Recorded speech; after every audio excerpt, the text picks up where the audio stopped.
Let's take one last look at your traffic and weather from the Wetzel's Automotive Traffic Center on your Thursday here on the game. A couple accidents to report, one near Gator Road and Church Street, Polo Road and Two Notch Road, and another one at I-26 westbound near exit number 119. Today's weather, high of 88 with a chance of an afternoon thunderstorm.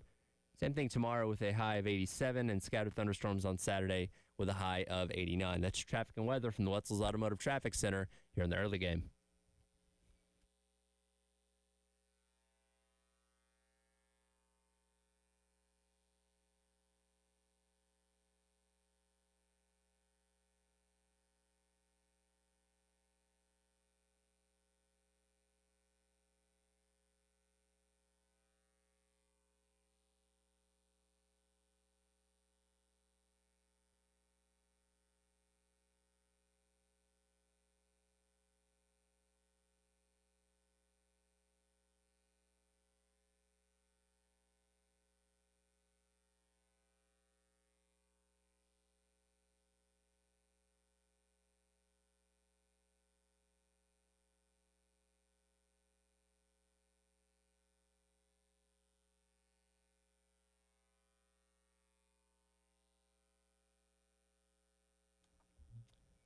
Nine o'clock Thursday morning. Welcome in. It is the Extra Point. Tyler Head and Jack Veltri along with you. 80 days, Jack. 80 more days until we see South Carolina football in action against Virginia Tech. I count the 0 days as kind of milestones, right? Because you've knocked off another 10th of the 100-day countdown. So we're getting there. Slowly but steadily, we're getting there. Yeah, no, we're getting closer. We are. So now, when you really think about it, 8-10-day segments left to go. So yes. I mean, we're getting there. You know, it's I don't know how many weeks that is in 80 days, but I can't imagine it's too many. So I think we're definitely getting closer. So it would be 11 weeks and 3 days. There you go. That's not too long. It's like terrible. That's less than 3 months, right? So yeah, I'm trying to think what the reference point of 80 days ago would have been.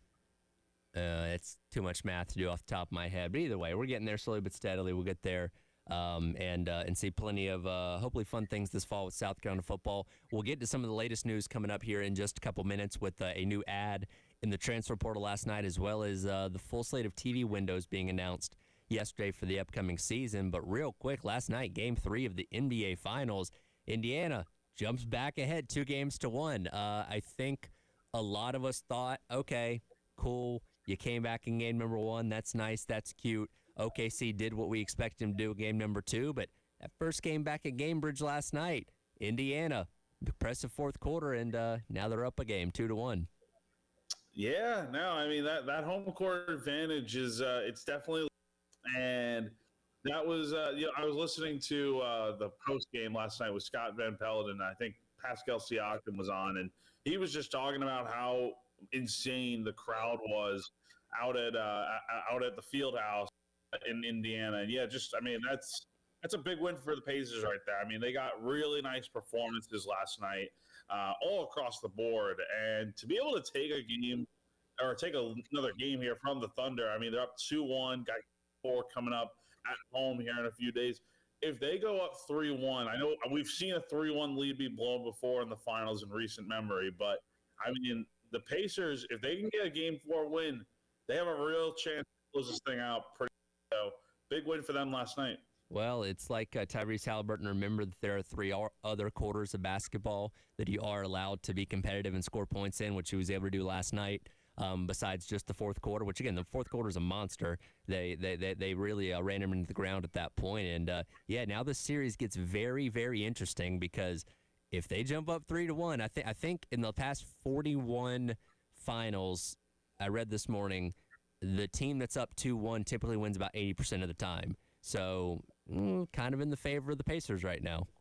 Yeah, I mean, the Thunder really need to win Game 4. They can't go down 3-1 and expect to. I mean, they can always come back. I mean, Games 5 and 7 would be OKC, but sure. I mean, you're talking about from an Indiana perspective, they're going to get a Game 6 back at home if it ends up going that far. So, and the Pacers have already taken a game on the road here. So, getting that Game 1 win, again, this really should be a 2-1 Thunder series right now, with them losing last night and them still being up 2-1. But that's not the case after blowing that game one. So the Pacers, they're looking pretty good right now. Game number 3, I believe it is tomorrow night. Game 4, yeah. Or, excuse me, game number 4 coming up tomorrow night. So not as long as a wait when it comes to that one. And we'll see if the Pacers can jump out their 3-1 lead or if the Thunder can even the series. But a lot of Gamecock football news to get to, which we will in just a moment right after our Sandstorm Pick-Me-Up. Time to get hyped. Here's your 9 a.m. Sandstorm. Sponsored by George Sink Injury Lawyers. Just call all nines.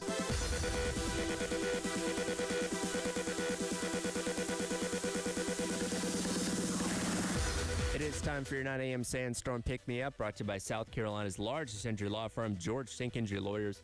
If you've been hurt in the car or at work, call George Sink now at 803-ALL-9s. Well, if you went to bed early last night, you may have missed it, but South Carolina not done in the transfer portal. Seemingly out of nowhere, they have now added an additional running back in former Colorado and Arkansas back, Isaiah Augustave, who spent last season out with Dion and the Buffalo, and now adds at least another body into South Carolina's running back room. Yeah, and this is it definitely came as a little bit of a surprise. And I think when people see this right on the surface, they're probably, without reading anything or anything, it's kind of just, oh, no, this means that Rasul Faison's not going to get cleared. And South Carolina is either A, preparing for the worst, or that just means that they know something that we don't. Well, to be honest, South Carolina is still waiting for an answer on that front with seeing if Rasul is going to be cleared for this upcoming season. But either way, regardless of that, this team needs running back depth, which we don't have, to be honest. I mean, you have 4 scholarship running backs with Oscar Attaway, Bradley Dunn, and Jawarn Howell and Matthew Fuller. But that's a lot of young guys you're talking about right there. I mean, Oscar and older guys, but let's be real, Bradley Dunn's probably not going to play a ton this year. Oscar's your lead back right now, and he was your number 2 last year. So you need something else at least if Faison is not cleared.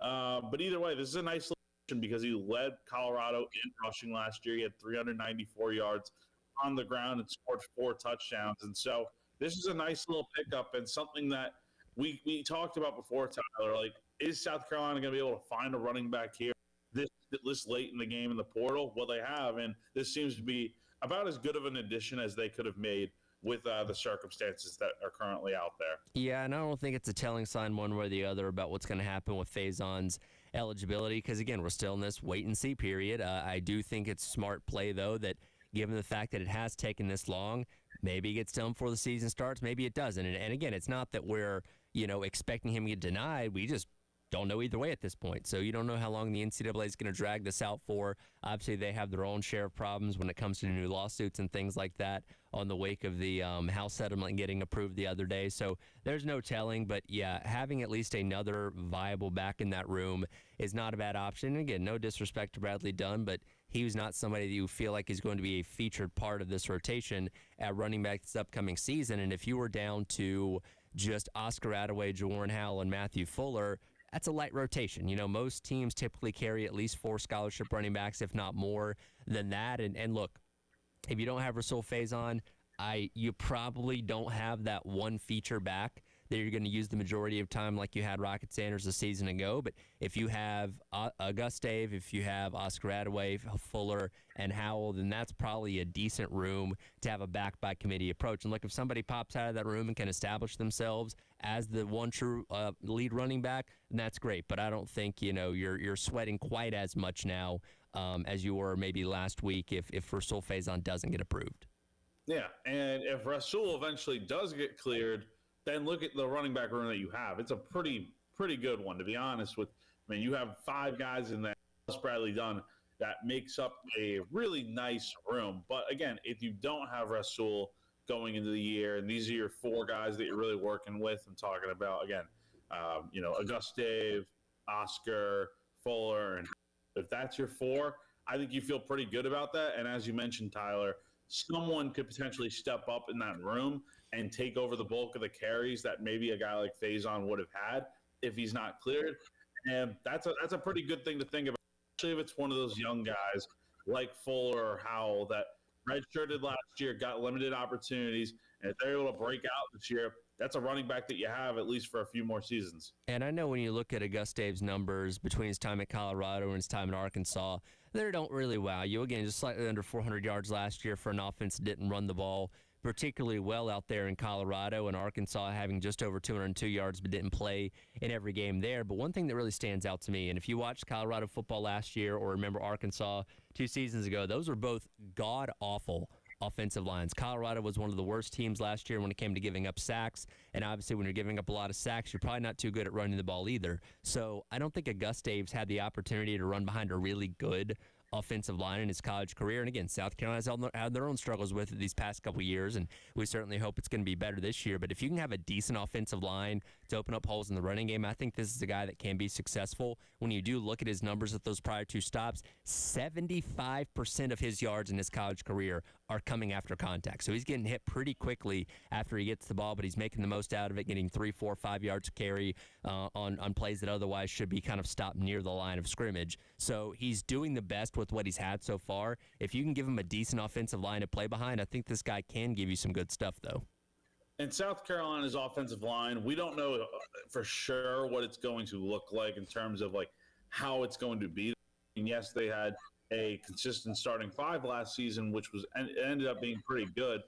But this year, they're replacing 3 of those starters that they lost due to eligibility or guys that went to the draft or whatever. So that's going to be tough to replace. Obviously, 2 guards and Vershawn Lee, but I think South Carolina's line should be pretty good this year. I think they'll be at least decent, and that's better than anything that he's had to work with at Colorado or Arkansas, as you mentioned. So I can only imagine what he would do with a little protection up front. And you mentioned the yards after carry. That's a really nice thing to know in that, yes, even if the offensive line is not necessarily blocking the best, this guy is able to break out for big runs and get a few yards on his own without having the reliance of the guys in front of him. And if I'm looking at this counter that Shu put up on Gamecock Central, that should bring them up to 83 scholarships as of right now. So I think they still have room for maybe 1 or 2 more spots if they want to add them at some point this summer or leading up to the start of the season. If they need some other areas, they can add some bodies too. Again, we feel like for the most part, most of these rooms are filled out pretty nicely. You obviously needed an extra running back just in case Rasul Faison did not get deemed eligible, but it seems like they do at least have a couple more scholarships to play with if they want to. Yeah, I'll be interested to see what they do in terms of scholarships here. I think they're probably done adding the portal at this point. Like, this was the one spot that you probably needed a guy to go out there and add. And unless there's any other random cases that come up with injuries or, any other, cases like Rasul's, which I doubt are out there, I think you're probably good this upcoming season here. We'll hit what's happening with the South Carolina schedule and the windows that we learned about yesterday coming up next. But I want to let you know we are celebrating Father's Day, which is coming up on Sunday, on the 107.5 The Game Facebook page through Saturday at 7 p.m. You can look at the baby photos of all the on-air staff and comment your guesses on who is who in each photo for your chance to win a grand prize, which is a 107.5 The Game craft beer card and a family pack of tickets to go see the Columbia Fireflies. We'll pick out a winner coming up on Saturday night after the contest is over. So again, go to the 107.5 The Game Facebook page and see if you can pick out all the photos and determine who is who to win that grand prize. It is the Extra Point. It's our head and Jack Feltry along with you on your Thursday here on The Game.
Welcome back in. Extra Point. Tyler Head, Jack Beltry with you on your Thursday here on the game. I guess June 11th will just become known as National Flex Day because last year on June the 11th, we got all the TV windows for the upcoming college football season, in the SEC at least. And this year on June the 11th, we got all the TV windows for the upcoming college football season. So mark your calendar for June 11th, 2026, because I guess that will once again be Flex Day, where we find out the kickoff windows of all the upcoming games. Yeah, I guess that's right. I did not realize that about last year with that being on June 11th. So good eye on that one. Yeah, so again, we already knew the first three kickoff times for South Carolina, 3 o'clock against Virginia Tech for game number 1, 7 o'clock against SC State here at Willie B, and then either 7 or 7:45 for the Vanderbilt game in week number 3, but pretty wide range when it comes to the rest of the season. A lot of what are known as flex games, with the kickoff either being at 3:30 or as late as 8 o'clock.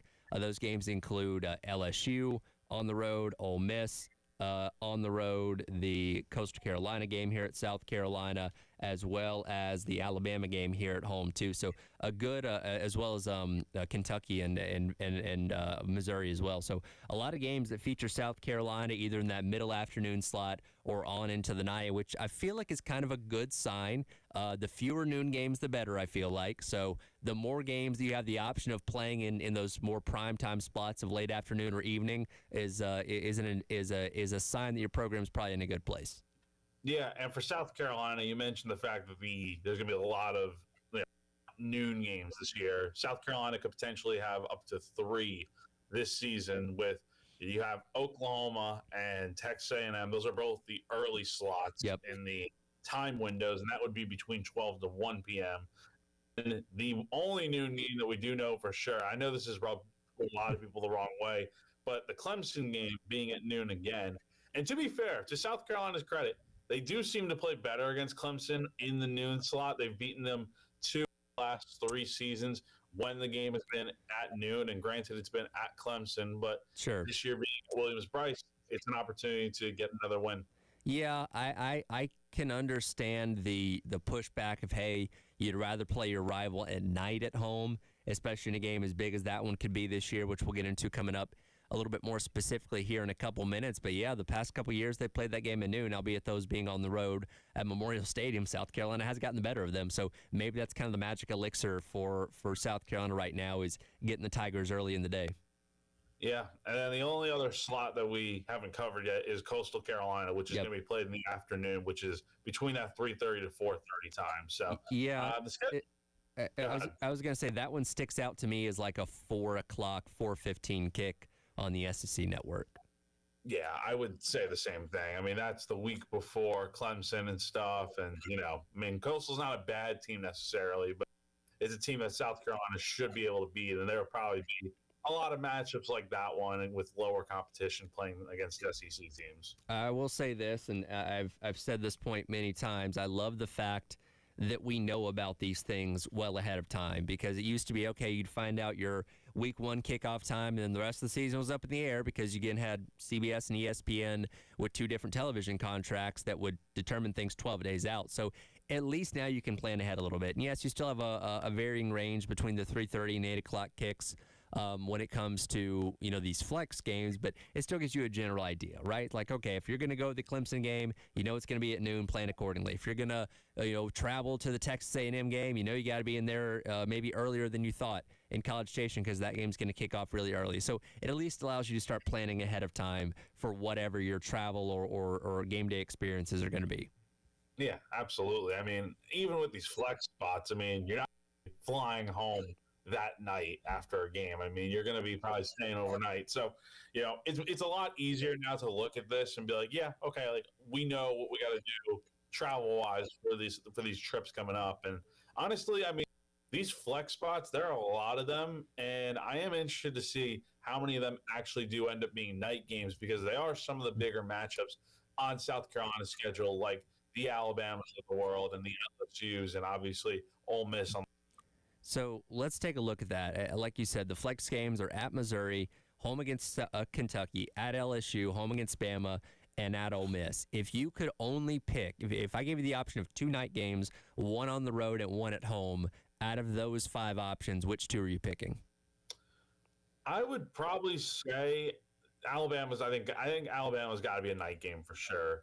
And then I would also say at LSU. I think if both South Carolina and LSU are good this year, that's probably not just a night game, but I think that's also a potential. I mean, again, this is without really knowing what other matchups are going on that week, right off the top of my head. But that's probably a college game day option, I would say, just because of. I mean, that was game day last year, and that was a pretty interesting game last year that had a lot of drama to go along with it. We don't need to get into, but those are probably the 2 I would say for sure that would probably be night games if I just had to, pick right now. Yeah, I think the Alabama game, especially the fact that it's homecoming, you have more people in town, and just adds to the atmosphere of it. I think that unquestionably would be a really cool night game. I understand what you're saying about Death Valley at night, but in terms of what's going to help South Carolina out the most, I feel like that's not the most advantageous. I'd probably rather see the Missouri game be a night game out in Como. And again, weird things happen in Como, so that doesn't help out South Carolina that much either. But if I'm given the option between going on the road in Missouri, going on the road in Ole Miss, and going on the road at LSU, LSU is going to be the last of those 3 options personally. Oh, I mean, yeah. When you look at from that perspective of what helps South Carolina, absolutely. I would pick LSU at the crack of dawn if I had to. 11 a.m. kickoff Central Time. But realistically, if the teams are good, like we think they're going to be, then it's like, all right, that's the matchup of the week for the SEC. Make that like a 7:30 ABC kick or whatever it may be. And the other games, I mean, look. I could potentially see Missouri. I don't know. Missouri's a weird one. I think that could easily be like a 4:00 kick or something. Another one to keep an eye on, I would say, is probably this Ole Miss game. I think that one has the potential to really vary and potentially be a night game. I think a lot of that Ole Miss game really depends on what happens in the first 3 weeks of the month of October. Again, we kind of look at South Carolina's schedule, and you could see a realistic path to them starting off the season 4-1, possibly even 5-0, depending on how that Missouri games goes. But South Carolina should be in a pretty good shape heading into the month of October. But going to LSU, taking on what is expected to be a much better Oklahoma team, then playing Alabama at home, again, there's a pathway where you could be 0-3 through those games. You know what I mean? So I think it really determines on what shape South Carolina's in at that point in time to determine if you're kicking off at 3:30 on ABC against Ole Miss, or you're going in there at 7:30 on for the primetime game of the week or something. Yeah, and again, that's why they have these flex spots, because you just don't know what teams are going to really look like until we get to that point in the year. Like right now, these teams that South Carolina is going to be playing should be very interesting matchups. Could potentially be ranked ones, but as of right now, it's easy to look at it that way, but it's tough to tell what these teams will definitely look like. Hence why you see the time slots the way they are. Yeah, and then the Clemson game, kicking off at noon again. From a personal standpoint, I like kind of getting that one out of the way early because that gives you the rest of the day to enjoy rivalry week and watch the Iron Bowl and watch these other Texas Tech and all these other games, or Texas A&M on all these other high profile games. Though I think that one's on a Friday this year, if I remember correctly. But watch these other high-profile games of what is the best week of college football wrapping up the regular season, and hopefully you have a win that you can be celebrating and make the rest of that day better. Exactly. Like getting the noon game out of the way, I think, is just the way to go with this type of rivalry. Like there's so many other games that are going to get priority over South Carolina Clemson, even though right up there with the best rivalries in the sport. But yeah, getting it out of the way at noon, play it earlier. I know the players probably want that, so they don't have to wait all day. But I know the fans really would like a night game. It's just not going to happen with this one. And this is going to be one of the bigger matchups in all of college football this year if both teams end up being as good as we think they can be. Greg McElroy talked about that on his podcast the other day, and I want to kind of examine just what exactly might be on the line when these two teams square off coming up in late November. That's coming up next. It is The Extra Point. Tyler Head and Jack Veltri along with you on your Thursday here on The Game.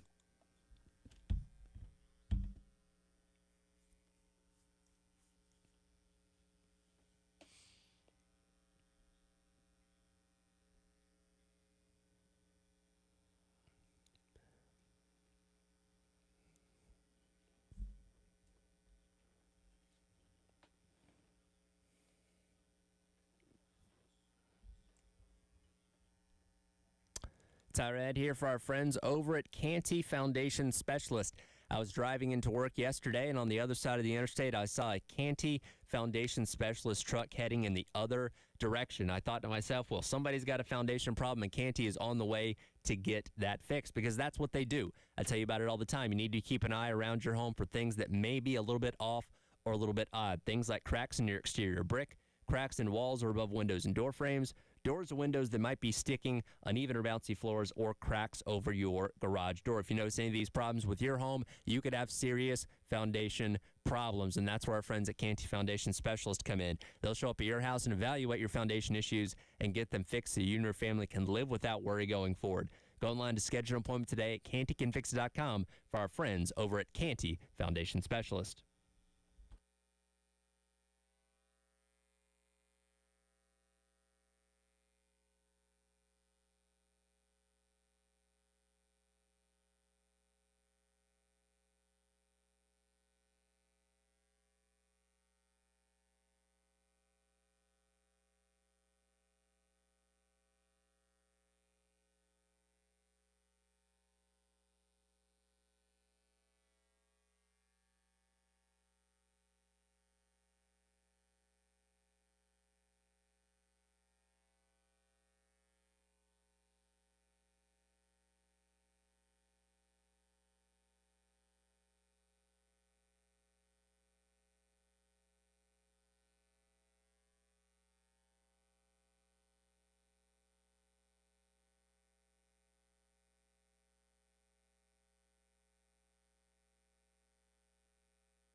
The final week of the regular season. And I look at both these teams. South Carolina I'm not sure they're going to be as good as they were last year on defense, but I think offensively they have a chance to take a significant step forward. And for those of you that have listened to this show the last couple months, you probably know that I think Clemson has a legit chance to start the season in the top 5, and I would not be surprised at all if at season's end they're number 1, number 2, number 3 in college football. I think they're that good, a legitimate national championship contender, having to go on the road in the final game of the regular season against their SEC foe in state.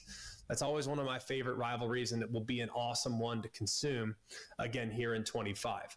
Welcome back in. It is the Extra Points Hour. Head and Jack Veltri along with you here on your Thursday on the Game. That was Greg McElroy in the Always College Football Podcast, giving his top 10 non-conference matchups of the 2025 college football season. South Carolina versus Clemson coming in at number 7. He's kind of laid out there. Obviously, high expectations for both programs going into this year.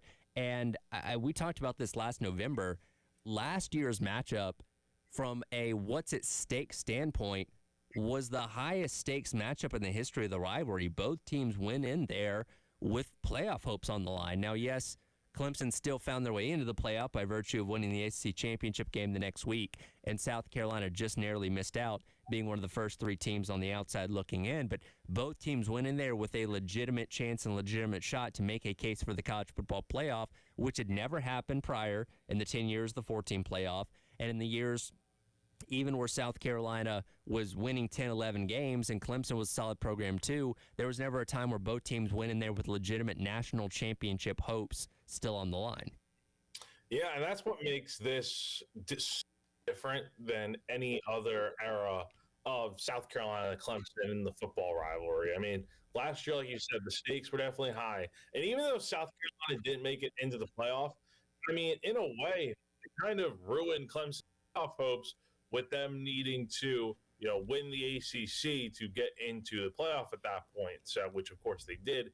But that game felt like, even without knowing what was going to happen next, it felt like the stakes were massive and bigger than ever before, and truly they were. And I think we're going to hopefully see the same thing happen this year, with both these teams expected to be right back in the thick of things for the college football playoff. Well, let's kind of look at this realistically. And yes, hypothetically, you could say both teams go into that matchup 11-0 and could be ranked number 1 and number 2 in the country, and that would obviously be the biggest game in the history of the rivalry. But let's kind of look at this from a more grounded sense of what we could actually be talking about when it comes to both these teams going into this game and what exactly could be on the line for both of them. For one, I don't think anybody's going through the SEC slate undefeated. I think every team in the SEC is going to have at least 1 or 2 losses, and South Carolina is no exception to that. So, and we don't have to chalk up exactly what those losses are, but let's say hypothetically South Carolina at worst is like a 9-2 at this point in time, which I feel like,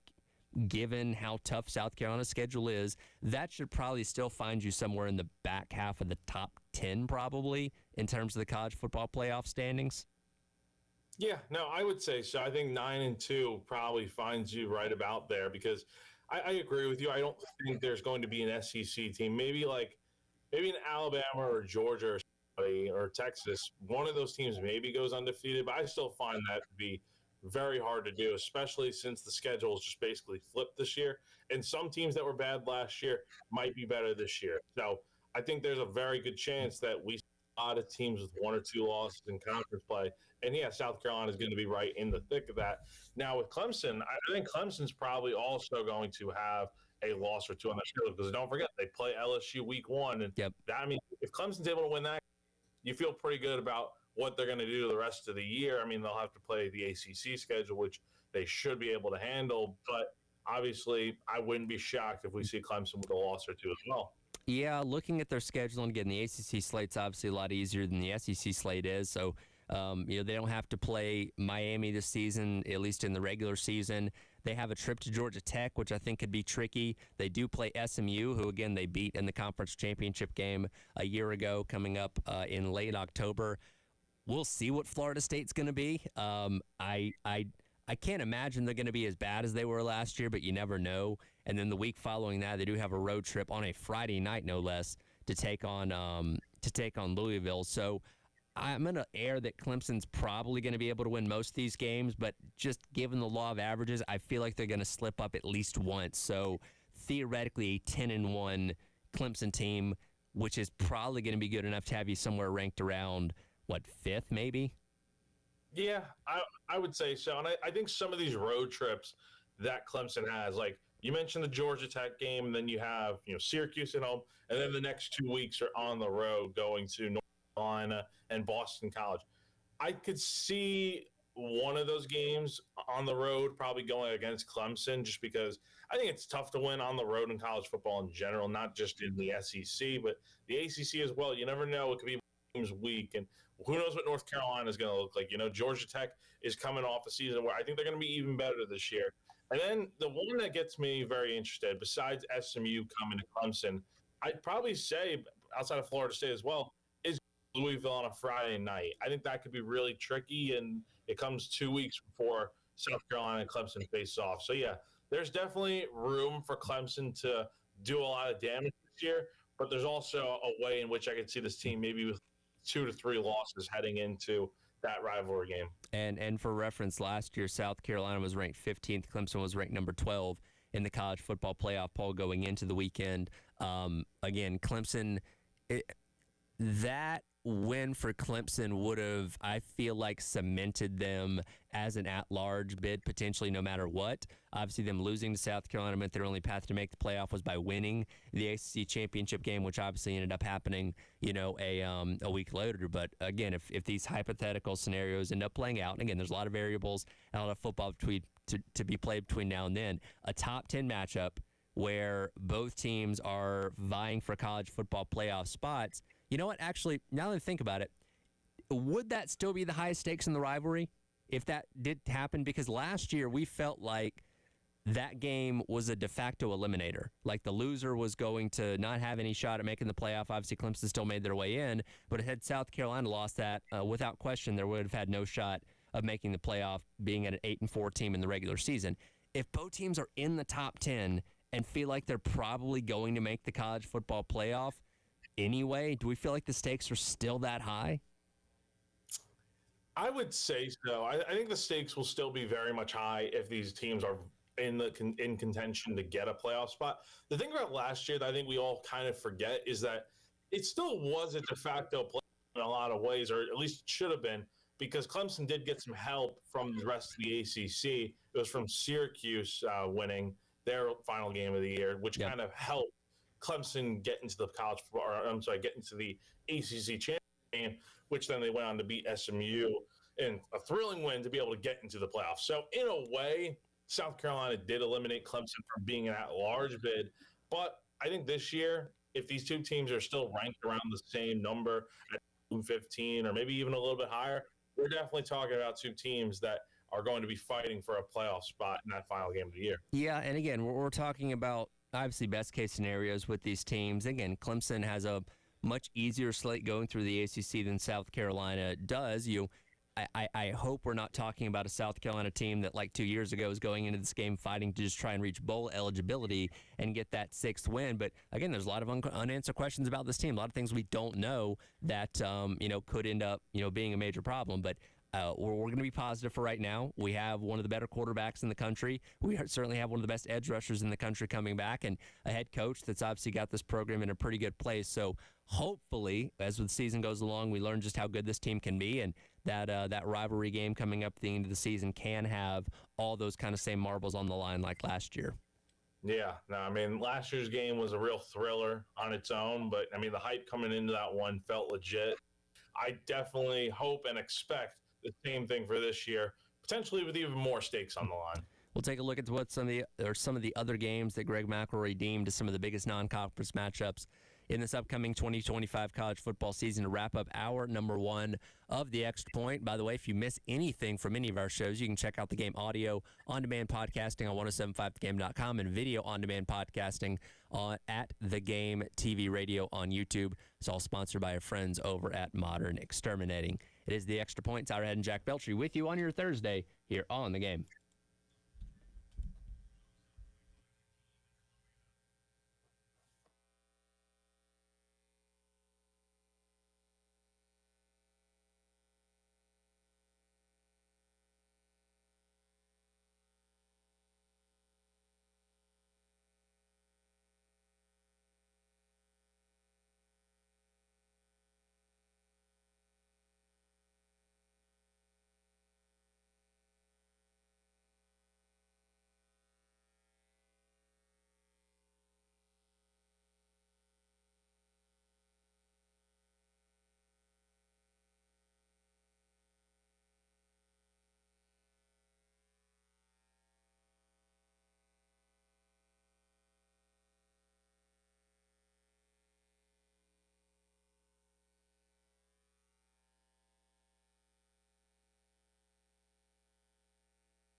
Welcome back in. Extra Point. It's hour ahead. Jack Velcher wrapping up hour number 1 here of the Extra Point.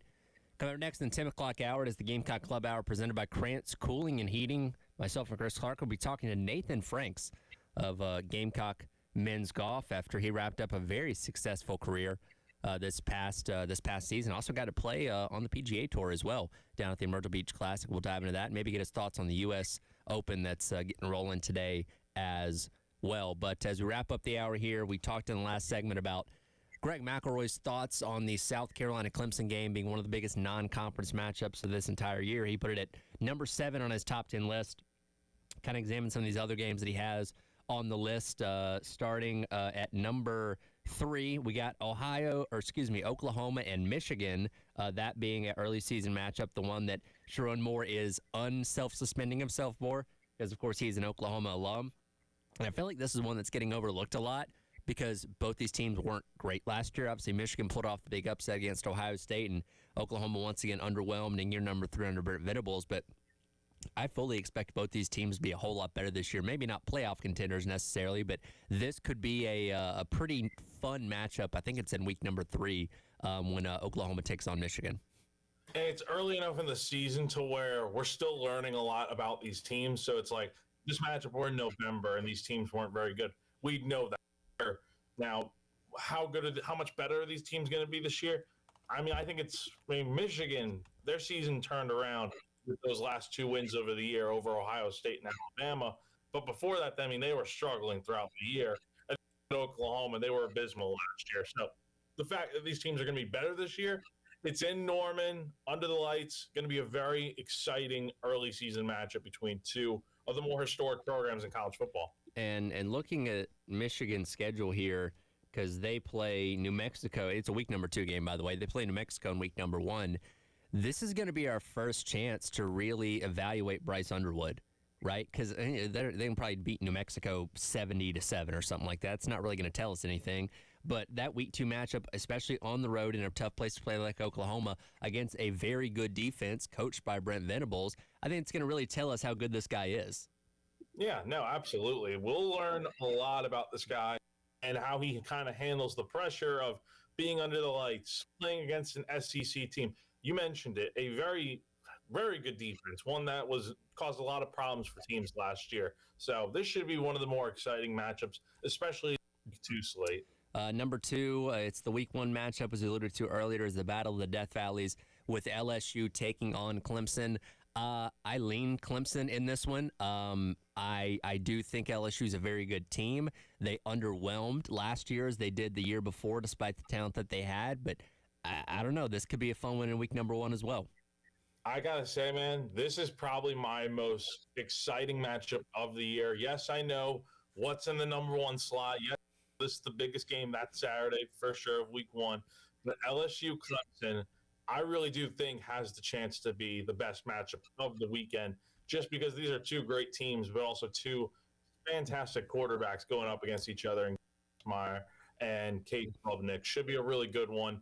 Under the lights at Clemson, it's always tough to beat those guys when it's under the lights there in Death Valley. And to no surprise, number 1 is the week 1 matchup as well of Texas going to the Horseshoe to take on the defending national champions in Ohio State. Do we see this matchup more than once this year? It's always tough to predict, but I mean, if they both get into the playoff, then yes, I do think we will see them face off again at some point.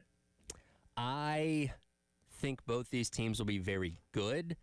I don't know if I can fully say that both Arch Manning and Julian Sayin will live up to the hype put behind them in their first years as starters. Again, Arch Manning is being billed as the next greatest thing at quarterback, and he may very well be. We don't know as much about Julian Sayin, and Ohio State is always going to be good. I don't know if they can be national championship good this year, given the fact that the resetting at quarterback and losing a significant amount of talent to the NFL. So I don't know. I don't know if we see this matchup twice in a year. I will say, though, if we were to see this matchup twice in a year, things will look a lot different by then. The 2 quarterbacks that are going up against each other now that maybe don't have the experience right away, they'll get that experience over the course of the season, which could lead to a better rematch, maybe in the month of December when the playoff is going on. Yeah, very true. And That is the one downside of where we're at now with 12-team playoff, where this game would have major playoff implications to the loser, especially. Not quite the case anymore. You're perfectly fine. You can still afford to lose a couple games no matter which team comes out on the wrong end in week number 1.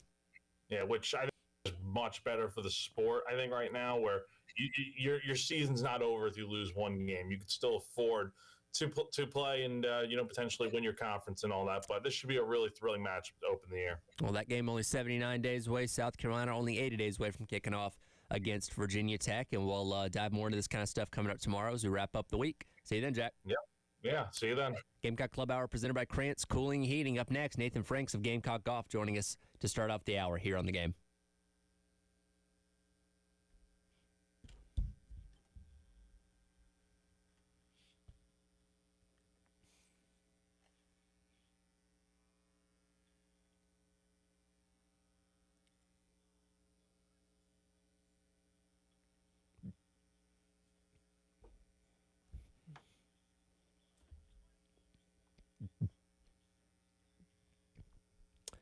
Tyra Ed here for our friends over at Twin Peaks. In case you didn't know, Sunday is Father's Day. And give your dad what he really wants for Father's Day, and that is scenic views and a deal too good to pass up. You can come in on Father's Day and get a cheeseburger and fries plus a 22-ounce Peak Signature tap or soda or tea for an absolute steal of a deal. And also catch some great golf action as well, as the U.S. Open is officially here and underway today. Watch the world's greatest golfers compete with scenic views of every swing over at Twin Peaks. And if you can't make it to the tee box to watch your favorite golfers, no sweat, just pull up to your local lodge and they'll have all the action for you on wall-to-wall TVs plus 29-degree drafts all weekend long. I tell you about it all the time. There's never a bad time to hang out at Twin Peaks, but especially this weekend with Father's Day, with golf, with the College World Series, and so much more. All that with our friends at Twin Peaks down in the Vista.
Oh, 10 o'clock on your Thursday morning. Welcome back in. It is the Gamecock Club Hour presented by Krantz Cooling Heating. Tyler and Chris along with you here on The Game.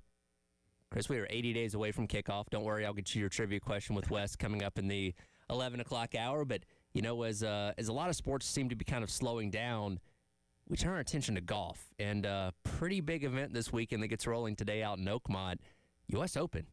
One of the bigger golf events, obviously one of the majors, and obviously going to be exciting to see who comes out on top there. The majors are always the ones you kind of keep your eye on, even if you're not a diehard golf fan, and another one this weekend to see who comes out on top. Yeah, I am, Tyler, as you know, because you've seen me swing a golf club.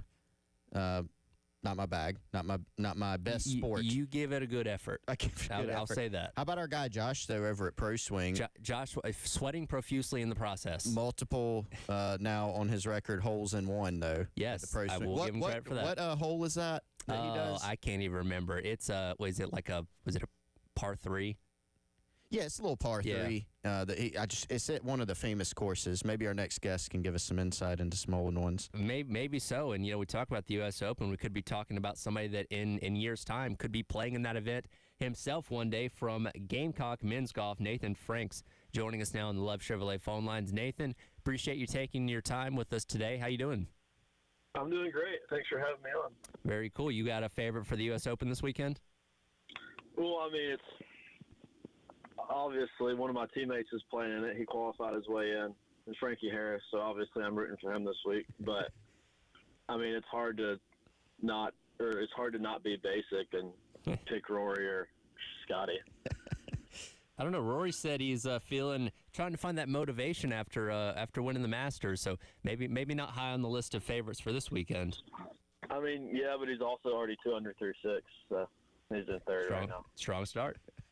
Nathan, it's Chris, man. Hey, thank you for taking time out of your schedule to do this. So I want to go back and, kind of look at your journey a little bit. You spent, obviously, some time here now at South Carolina, and kind of going back to your process of ending up here. Walk us through, just how that happened. Kind of, everything from the early stages of starting to play golf, realizing, hey, I'm pretty good at this golf thing, and then how you ended up here at South Carolina. Just give us some insight into that.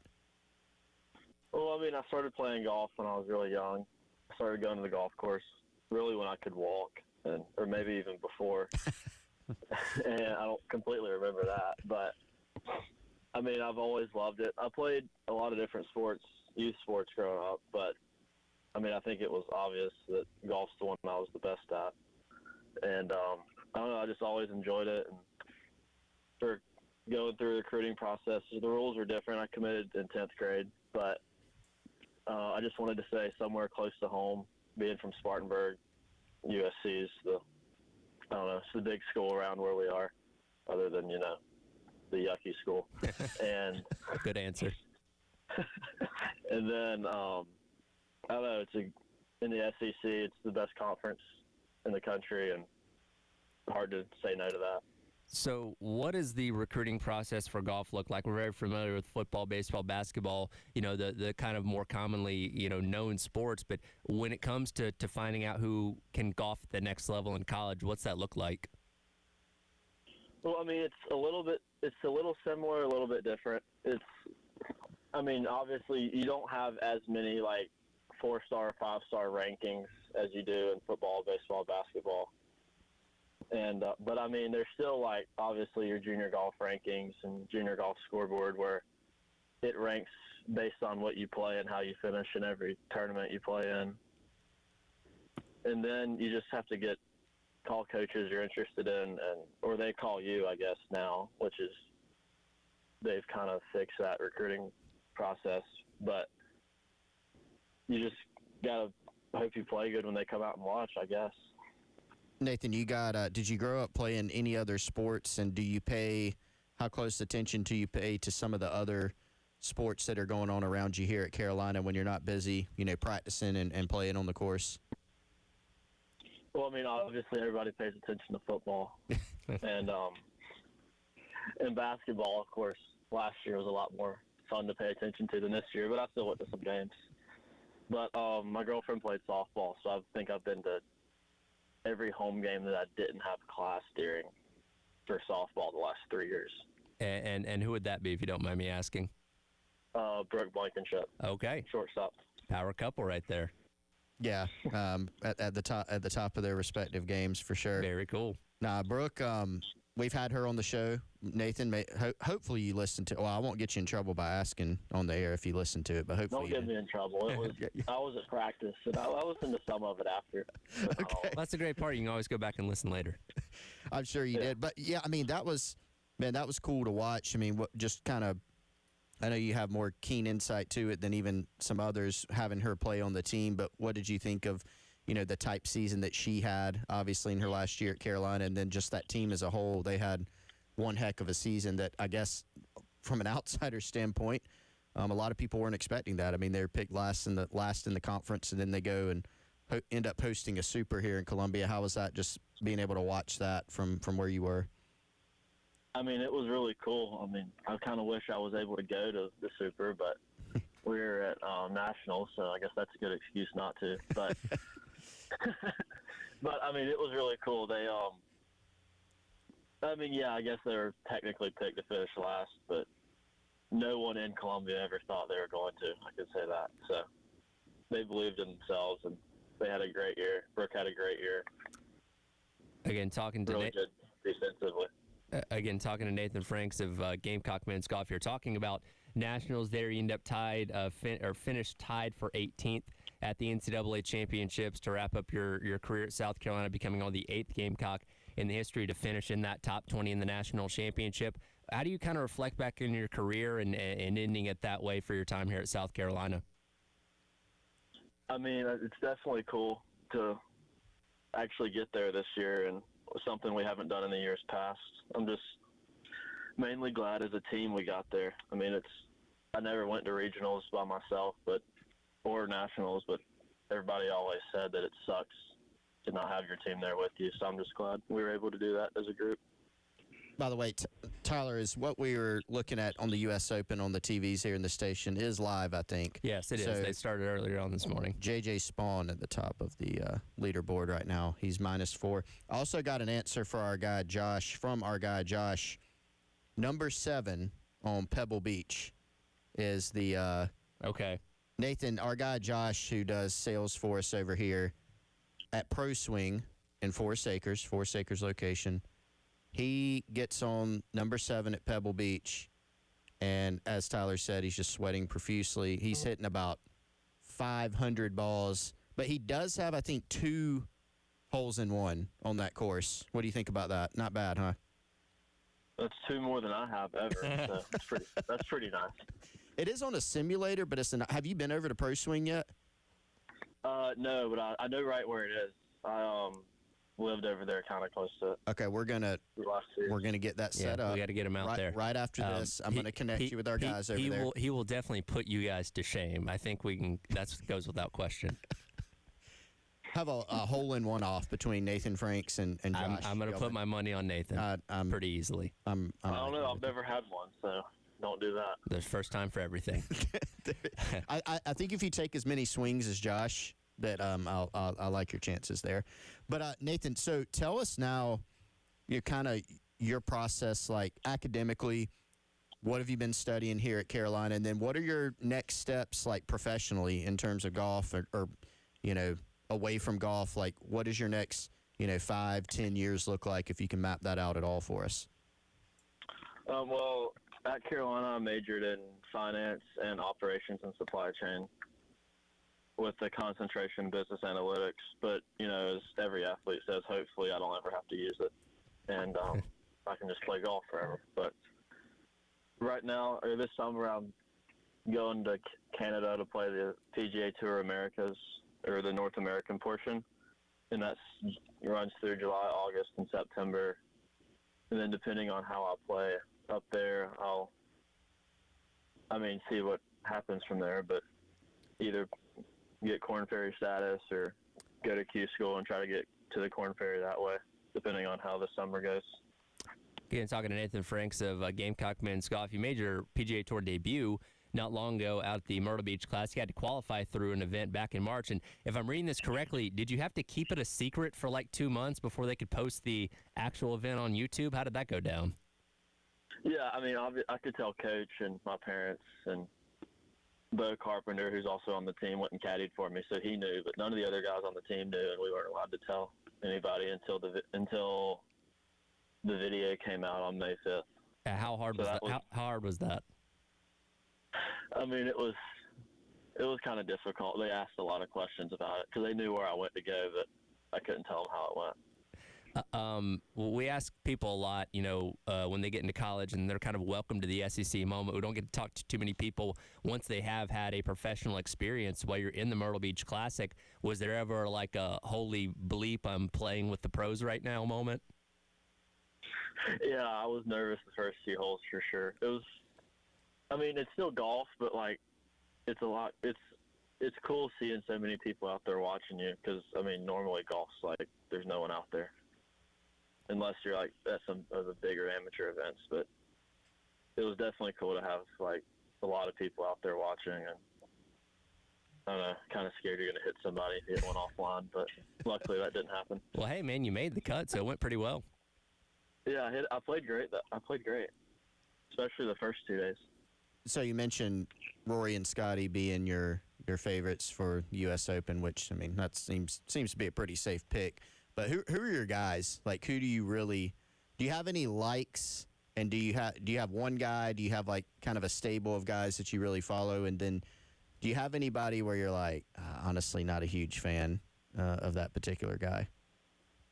I don't have anybody that I'm not really a fan of just because they're all good and you can learn something from watching all of them. But if the few times I've been to the Masters, I love going to the range and just watching Patrick Cantley hit balls because his swing is so good and so pure and smooth. Go ahead. I don't know what I was going to say. No, it's all good, man. Only a couple more minutes here with Nathan Franks of Gamecock Men's Golf. I read that the All-Star Special from Waffle House is your favorite meal. Is that a pre-golf meal or something on a non-golfing day? Okay, I don't know how that got put on there, but everyone asks me about it, and I never remember saying that. Think they maybe misattributed it to somebody else? Maybe, I don't know. That's been on there since my freshman year, but I have no idea how that got put on there, honestly. Well, I'm glad we can correct that live on the air. So the All-Star Special not high on your list then, I guess. I may have eaten it a lot freshman year and just don't remember, but I don't think I've eaten it. What would be your go-to food? What should they correct it to then? Probably a grits bowl from Flying Biscuit. Okay, good one. We'll see who we can talk to at Gamecocks Online to get that corrected. How about that? All right.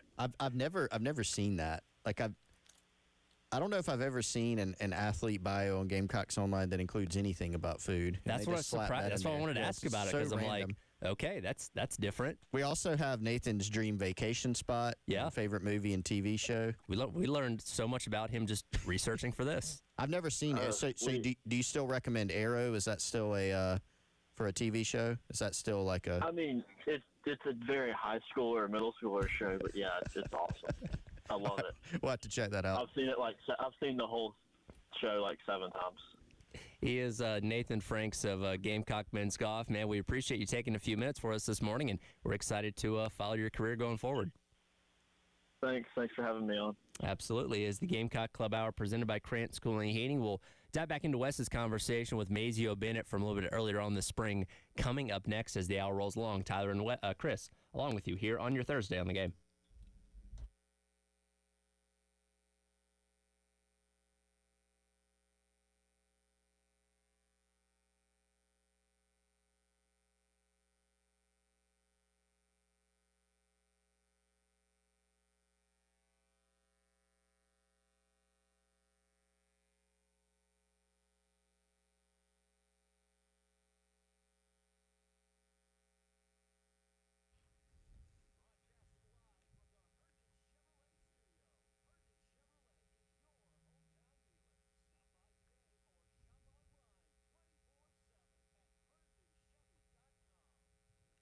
All right, everyone. The presenting sponsor here for the Gamecock Club Hour on Tuesdays and Thursdays on the game, our friends over at Krantz Cooling and Heating. KRANTZ, cooling with a K, KrantzCooling.com, a company that I can personally speak to in terms of just how awesome they are.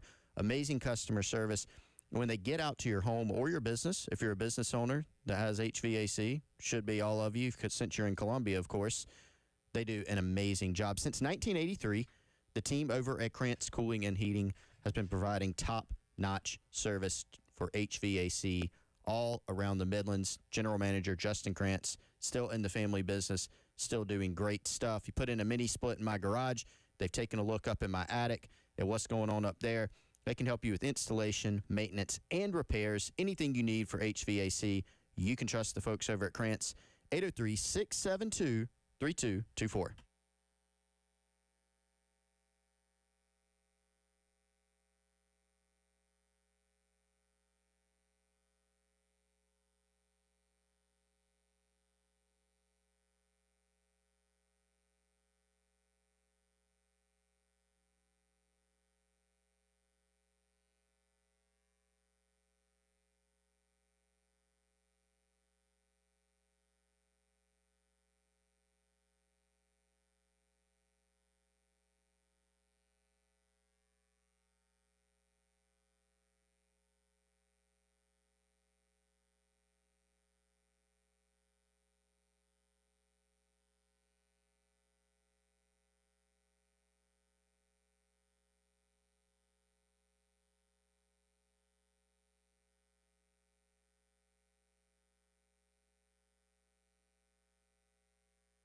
All right, guys, welcome back in another episode of your Gamecock Club Hour here on the game. Of course, brought to you by our friends at Krantz Cooling and Heating.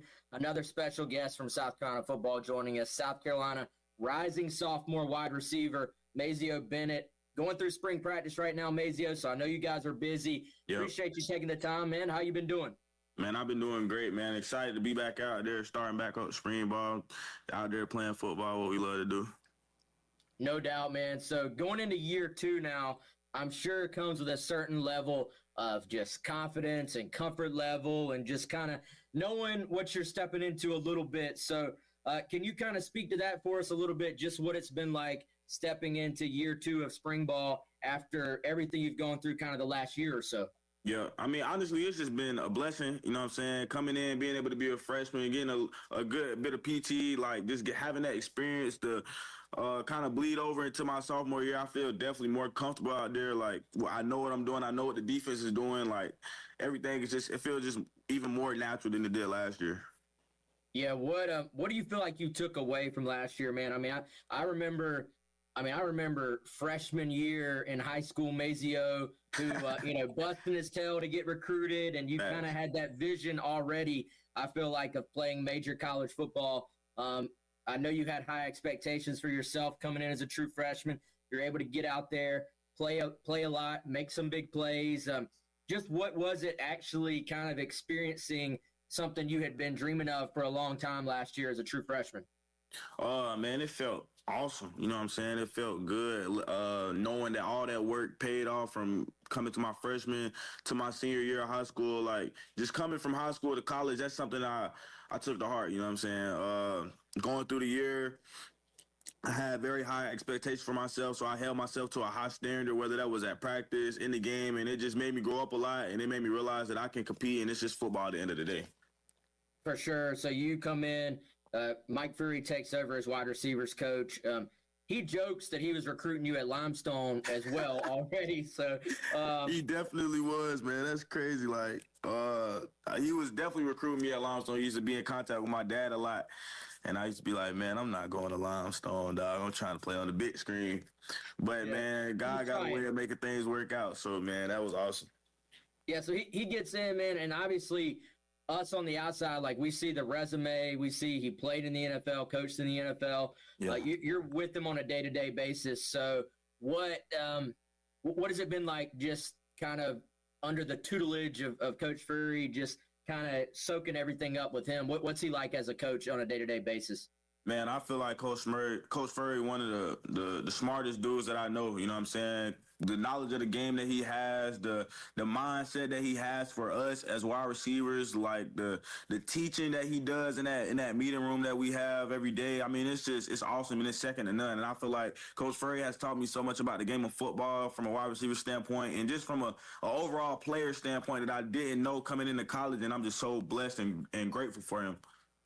He's talked so far this spring when he did his press conference about you. He said lots of good stuff. First of all, your gains in the weight room and just kind of continue to develop your body, mature into your body, but just your physical gains in the weight room. Can you kind of speak to what this offseason meant for you, like winter workouts, having a full, offseason with Coach Day and that group? Yeah. A lot of your teammates brag on the program. I know it's difficult, but that it works. So what can you tell us about kind of your personal gains in the weight room with that staff? Honestly, the weight room coaches, they say it all the time. This is something Coach Day stand by, and it's really just knowing what time it is. You know what I'm saying? As a freshman, you just thinking about, like, the whole time just think about playing football. You know what I'm saying? That's the only thing I'm thinking about, and that's the only thing you want to do. But when you go through that program and you go through it 1 year and you just feel like you just got to know what time it is. You know what I'm saying? Knowing what time it is, and that's going to boost you to take you wherever you need to go. Because if you go in there in the weight room thinking about football, you're not going to get what you want out of it. So if you go in there wanting to work, wanting to get stronger, wanting to get faster, like, that will what you put in the ground, it's gonna grow. You know what I'm saying? So that's really what the mindset that I took into this year. Like, man, I gotta do this stuff in the weight room so it can translate over to the field and not think vice versa. Yeah, also on the field, he complimented your improvement as a route runner. Now, I know from you working out with Coach Bobby McGowan, you were already a guy that I felt like was pretty developed coming in as a freshman in terms of your route running. I know working with him was important for you growing up, but yes. How have you kind of tried to take that next leap, that next step in terms of route running? I feel like I've always been able to run routes, but when they get to college, it's not about who can, you know what I'm saying, run it. It's really about knowing what the defense is doing. You know what I'm saying? That can project what route you're doing and how you should run that route and just the different variations of the route that you can do. So I really feel like the knowledge of my game that I've grown, and that's the aspect I've grown in. I feel like I've been able to run routes for a good period of time, but it's the knowledge of the game and why I'm running this route the way I'm running it and how I'm running it based on what the defense is doing to get the ball. So, I mean, that's the part of route running that I feel like that I've definitely improved in for sure. And I would have to think, man, going into a year 2 with the same QB in terms of you knowing all of his little tendencies and intricacies, him knowing yours. How much do you feel like the rapport with you and Sellers has kind of just developed over the years? I know y'all connected on a lot of passes last year, but I got to imagine it only takes a step further in year 2. It definitely do, man. It definitely allows us to grow together. You know what I'm saying? Last year coming in, it was both of our really first time getting our feet wet in the trenches. So I feel like having that year under our belts together and just our whole entire wide receiver core, having that year under our belts and just being able to grow so we know where we going to be at on this play. We know how we going to run this route to get the ball, you know what I'm saying, up and out. I mean, it's just small things like that I feel like we really grew over in the last year or so. I feel like, and obviously Coach Shula's taken over for Dow Loggins, but I feel like Loggins, man, he had some really good calls that got you in some good situations in big spots last year. Yes, sir. Early on, whatever the route combo was at Kentucky where Sellers kind of rolled back against the grain, found you wide open. I know I've seen the diagram against Bama on the 4th down and long where it looked like a great call versus what was some type of cover 2. What were some of your favorite moments maybe from last year? I mean, just outside looking in, those seemed like big moments. Were those kind of on your list of top moments last year? Most definitely, man. I mean, I feel like anytime you score a touchdown at the level of football that we play at, it's a big moment. You know what I'm saying? So just living in the moments that we get to live in, you know what I'm saying? We're definitely blessed to be able to make those type of plays. The play call is perfect against whatever defense they were running. And, I mean, when you butt naked, and we was. So we scored. Did you know, like, did you have an indication, all right, I think we're in a good call, that this is coming to me? Or is it more just like, all right, I'm running my route, and then at some point along the way, you're like, oh, this is about to hit? At what point kind of in your mind are you like, all right, we got the right call on here? I really feel like we all run our routes for each other. You know what I'm saying? If I pull somebody else is going to be open. If they run their route full speed, then I might pop open. So it's really just about, man, I'm going to run my route for my brother to get him open first. Because, you know what I'm saying, if I run my route full speed, then it's going to threaten the DB. He going to have to think about who he want to take. You know what I'm saying? If we all run our routes like that, you never know who could pop open. So the fact that I was open, man, it really gives props to, I think it was Nick Harbor when we was at Alabama. He ran a post full speed, you know what I'm saying, took the defense out of there, took the safety, pulled him, and then we was just wide open on the back end. So, I mean, it's really just a team effort at the end of the day. We all got to run our routes for each other. Speaking of those guys, Mazio, obviously, there's a lot of talk about the true freshmen coming in, rightfully so, very talented group. But also I feel like the guys that are returning alongside you, whether it's Nick Harbor, Jared Brown, Vandrivius Jacobs, the little bit of time I've been in practice, it looks like y'all's entire group has kind of taken another step forward. Can you kind of brag on your teammates there a little bit, the guys that also are back, and maybe are the expectations kind of moving up in terms of what you think that group can do? Oh, yeah, for sure. I mean, as a wide receiver core, we definitely take to heart that whatever happens on the field, we try to make it our job. You know what I'm saying? If the running back get over 5 to 7 yards, it's because we did our job on the back end blocking for him. You know what I'm saying? If we get an explosive play over 15, 20 yards, it's because we ran our routes for each other and we got each other open. So, I mean, it's like everything that happens within the offense, we try to make it about ourselves. That way, if we do the right thing, then it's going to show up on that field. And I give a prop to my teammates, Coach Ferg. I mean, the way we push each other in that meeting room and the way that we hold each other accountable for the things that we do, I mean, it's second to none. And I just love our group. You know what I'm saying? We do a lot of things for each other, and it's a really unselfish group. All right, y'all. Again, we're hanging out here with Mazio Bennett. We got to take a quick break. We'll be right back. You're listening to the Gamecock Club Hour on The Game.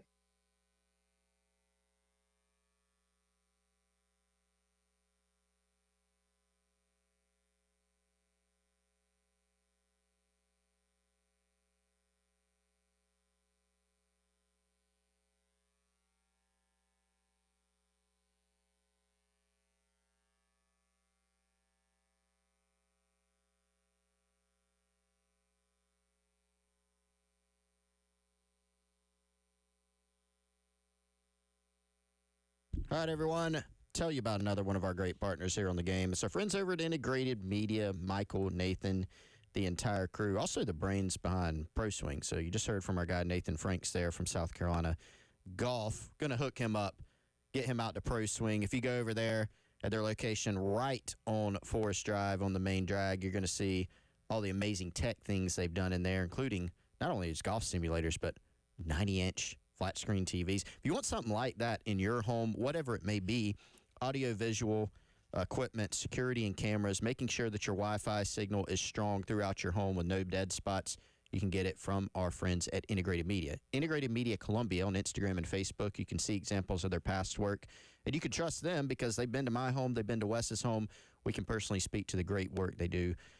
One-stop shop for all your AV needs, integratedmediainc.com.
All right, guys, welcome back in. Hanging out here, South Carolina wide receiver Mazio Bennett, rising sophomore, talking a little ball. We're going to talk a little off the field, too, here, Mazio.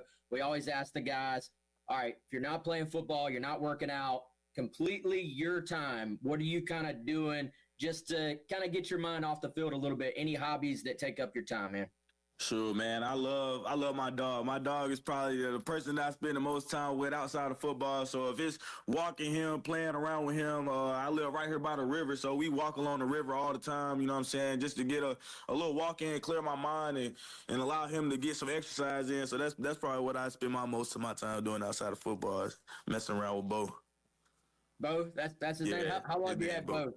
I done had them since March of last year, so I got him probably about 3 months since I got to South Carolina. I picked him up. A little bit different question for you, man, but how much has having a dog, I know you're highly competitive on the field, man. We both know that.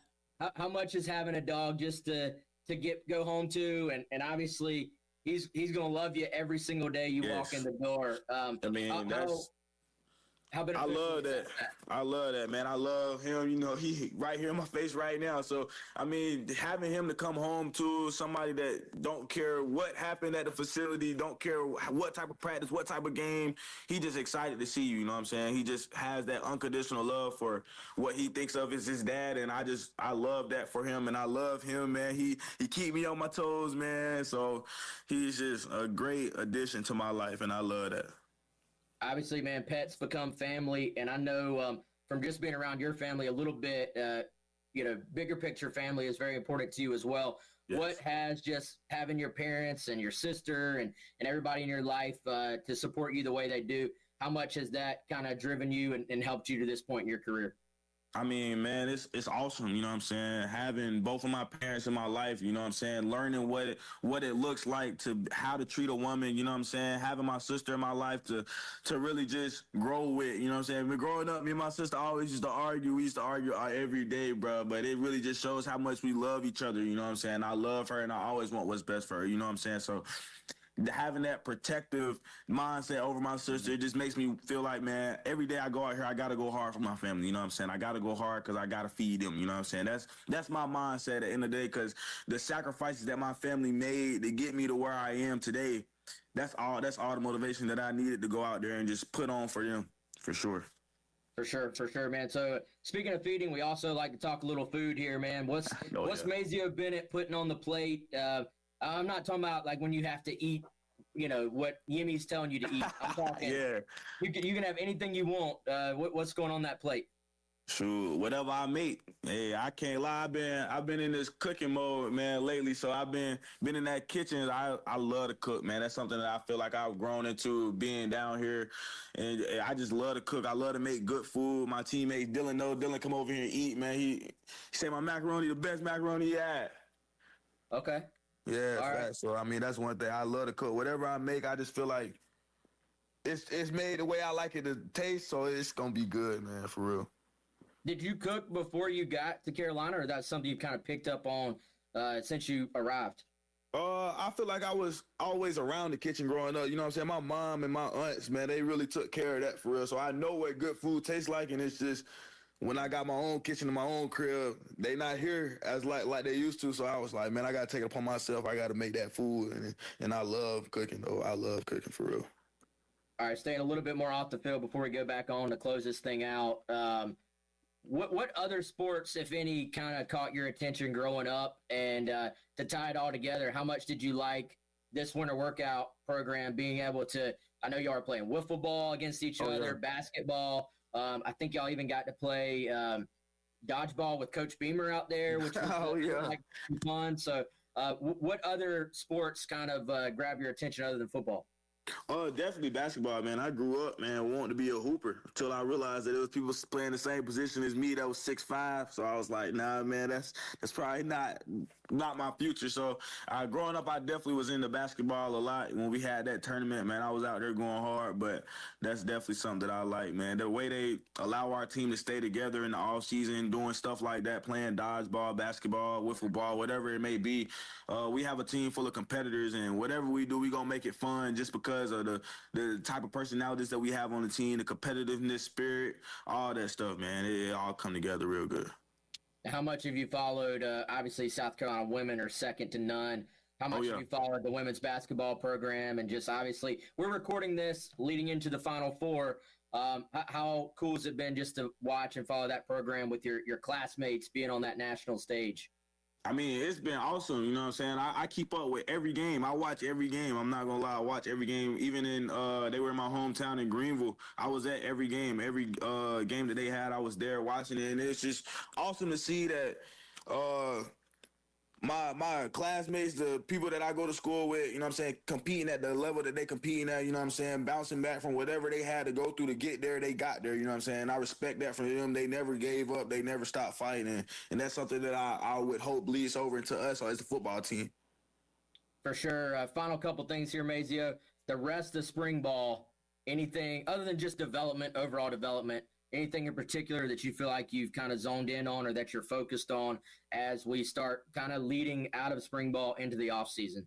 Yeah, just being a leader for those guys, giving them a good example to look at, you know what I'm saying? We go with the first group, just showing them how to do the thing right, the right way. You don't want to go up there and be a bad example. So just continuing to lead those guys the right way, giving them, answering their questions, you know, coming in as a young guy, you have a lot of questions coming from high school, and I just love being that guy that they can come to. I mean, I'm still young too, but I done been through it, how they want to go through it, and I feel like they want to go on the field and be on the field early, as they should. You know what I'm saying? So just having the answers to those questions that they may have, I love that, being able to lead those guys. And final question, man. I know the countdown is on to, opening this thing up at Mercedes-Benz Stadium, nationally televised, neutral site matchup, Virginia Tech. Just what's your personal excitement level like as we look ahead to kicking off what will be year 2 for you and a big year, it seems like, for the team? Oh man, I can't wait, man. I just feel like it's a lot of talk going on, man. We don't listen to that, and I'm just excited to just put on the field and put on the TV what we've been doing since last year. You know what I'm saying? What people have doubted us on, I'm ready to just show them. You know what I'm saying? It ain't too much talking to be said. It ain't too much rah-rah to be said. It's just going out there and showing people what they want to see and what we're about as a team, as a unit, as a wide receiver unit this year. I'm ready to show that. Mazio, man, like I said off top, we appreciate the time. This has been fun. Great to catch up with you, man. I got to tell you, I'm happy for you, man. Like I said on the top, I've seen how hard you've worked for this. I know it's been a dream for you since I first met you. So it's awesome to see you living that out, man. And we'll be wishing you luck. And let's do this again sometime, okay? Yes, sir, man. Anytime, man. I appreciate you. All right, that's Mazio Bennett, South Carolina wide receiver. I am Wes Mitchell, and this has been the Gamecock Club Hour on the Game, and, of course, brought to you by our friends at Krantz Cooling and Heating.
Welcome back in. It is the Gamecock Club Hour presented by Krantz Cooling and Heating.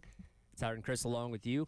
You just heard Wes's conversation with Mazio Bennett from a little bit earlier on this spring. I want to remind you real quick, coming up today on the post-game show with Jay and Elijah, it's kind of an athletic director special at 3:30. They're going to have former associate AD at South Carolina, Chance Miller, now down at Coastal, on at 3:30 today. And then from 4 until 4:30, Jeremiah Donati going to be joining Jay and Elijah to discuss the latest of what's going on with South Carolina, especially a lot of interesting things to hear from him in terms of the new era when it comes to revenue sharing, which is going to go into effect coming up on July the 1st after the House settlement was officially approved on Friday.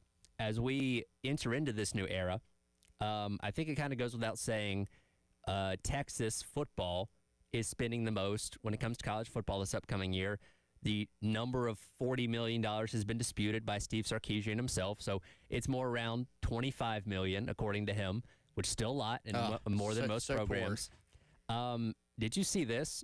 Brandon Marcello tweeted yesterday, or a couple days ago, actually, Texas Tech, not just talking about football, across all sports, has the anticipated highest amount of money to be spent this upcoming year at $55 million across all sports for the 25-26 calendar year. I absolutely love this because it is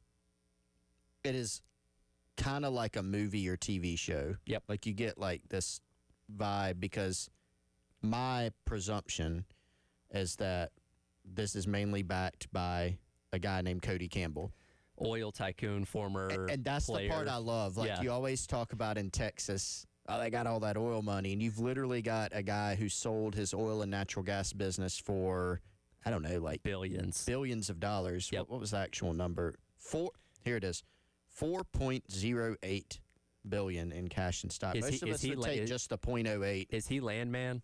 Like we just say he's landman? I think so. And he founded also Texas Tech's NIL Collective, the Matador Club, and he was the major funding backer for Texas Tech's transfer portal class, which was ranked by some as the top one in the country. Yeah. Oh, they spent a lot of money. They have spent $1 million not just last year, but this coming year for Nigeri Kennedy. Yep.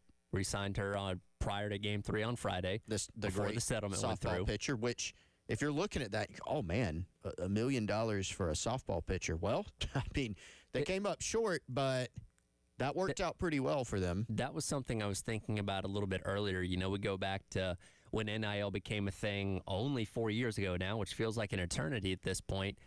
We didn't think, like, football players were going to be making that much money. We never foresaw, $12, $15 million quarterbacks. Could you have ever expected a softball player, one softball player, to make $1 million per season? I did not see that coming.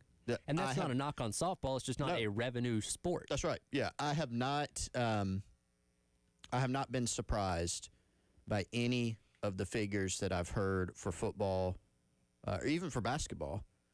That one, certainly caught my attention. But at the end of the day, if you've got money to spend and you want to win, I mean, you think about the kind of the pre-NIL era, or even if sports where NIL hasn't been quite as big or is quite as important.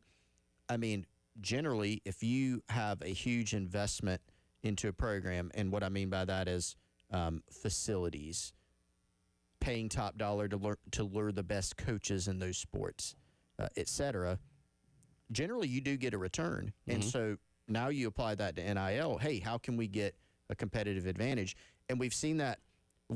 Another good example of a sport that isn't a big revenue generator is like soccer, right? So talking to some people around college soccer in the last couple weeks, a lot of the programs around the country that are already really good, Marshall, Clemson, I think South Carolina is going to be there, but UCF, West Virginia, some of the programs, frankly, that South Carolina competes against on the field and in recruiting, they are upping their scholarship numbers because of the House settlement. They're spending more in NIL, and that can give you a big-time competitive advantage. So, yeah, I mean, Texas Tech, and there was a piece that came out yesterday interviewing Joey McGuire, the head coach at Texas Tech, and that's a game changer for that program. They have been very good in the past when the late Mike Leach was there. Yep. They have competed, but this is an example of NIL being able to, heck, I'd go beyond leveling the playing field. You can go out and make some things happen. So they put together that really good portal class. They're doing some good things in high school recruiting, and that's the name of the game now. Yeah. In addition to re-signing Najee Kennedy for another season, they got transfer All-American from Ohio State, Jazzy Burns. Yep. They got Mia Williams from Florida yesterday, and then today, or in the last 12 hours or so, Caitlin Terry, who just pitched against South Carolina in the Super Regional at UCLA a couple weeks ago, has also now committed to Red Raider softball. So they are loading up to make another run at a national championship appearance next year. They are. I mean, it was funny. Cody Campbell there at one point on 3 did a story on this, and he was complaining about the officiating in one of the games, and one of the fans online was like, well, how about you go buy us an offensive line? And he just said, I will. Hey, you got the money. I mean, he can make it happen. That'll do it for the Gamecock Club Hour. Coming our next Gamecock Central Takeover Hour, presented by Firehouse Subs. 80 days to kick off the next trivia question, just moments away here on the game.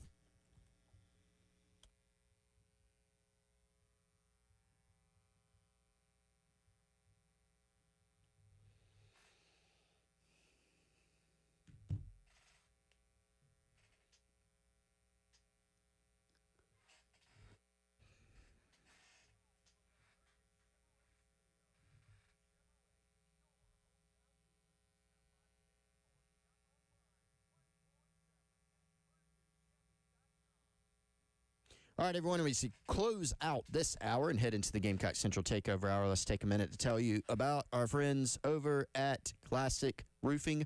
That's classicroofingsc.com. So if you're listening, you say, man, I was looking at my roof the other day. Looks like it's in bad shape. Had some storms lately. Maybe you have some damage. Maybe you're wondering if you have any damage. Give them a call, 803-590-7870. They can come out to your home or your business, give you a free estimate, let you know if you need some additional work on your roof. They can inspect your roof for you.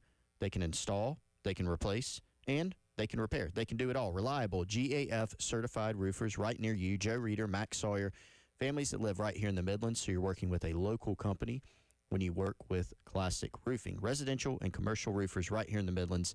ClassicRoofingSC.com. Give them a call for a free estimate. Have them come out.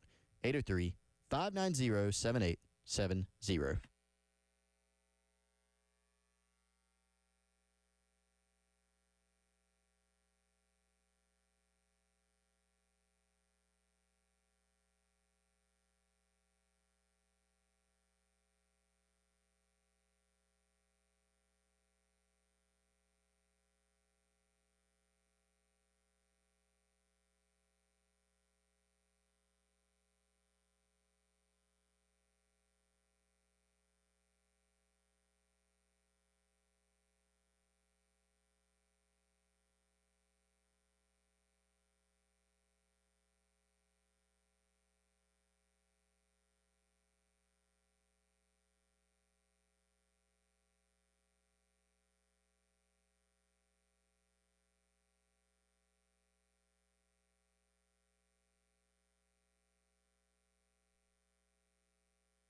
11 o'clock. Welcome in. Gamecock Central Takeover Hour presented by Firehouse Subs.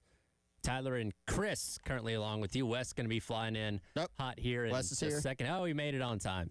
He is on time. He is on time. Was doing stuff out with Jared Brown, which we'll get his thoughts on here in just a second, but making it in as the show is beginning. Doing some fun stuff this morning, Wes?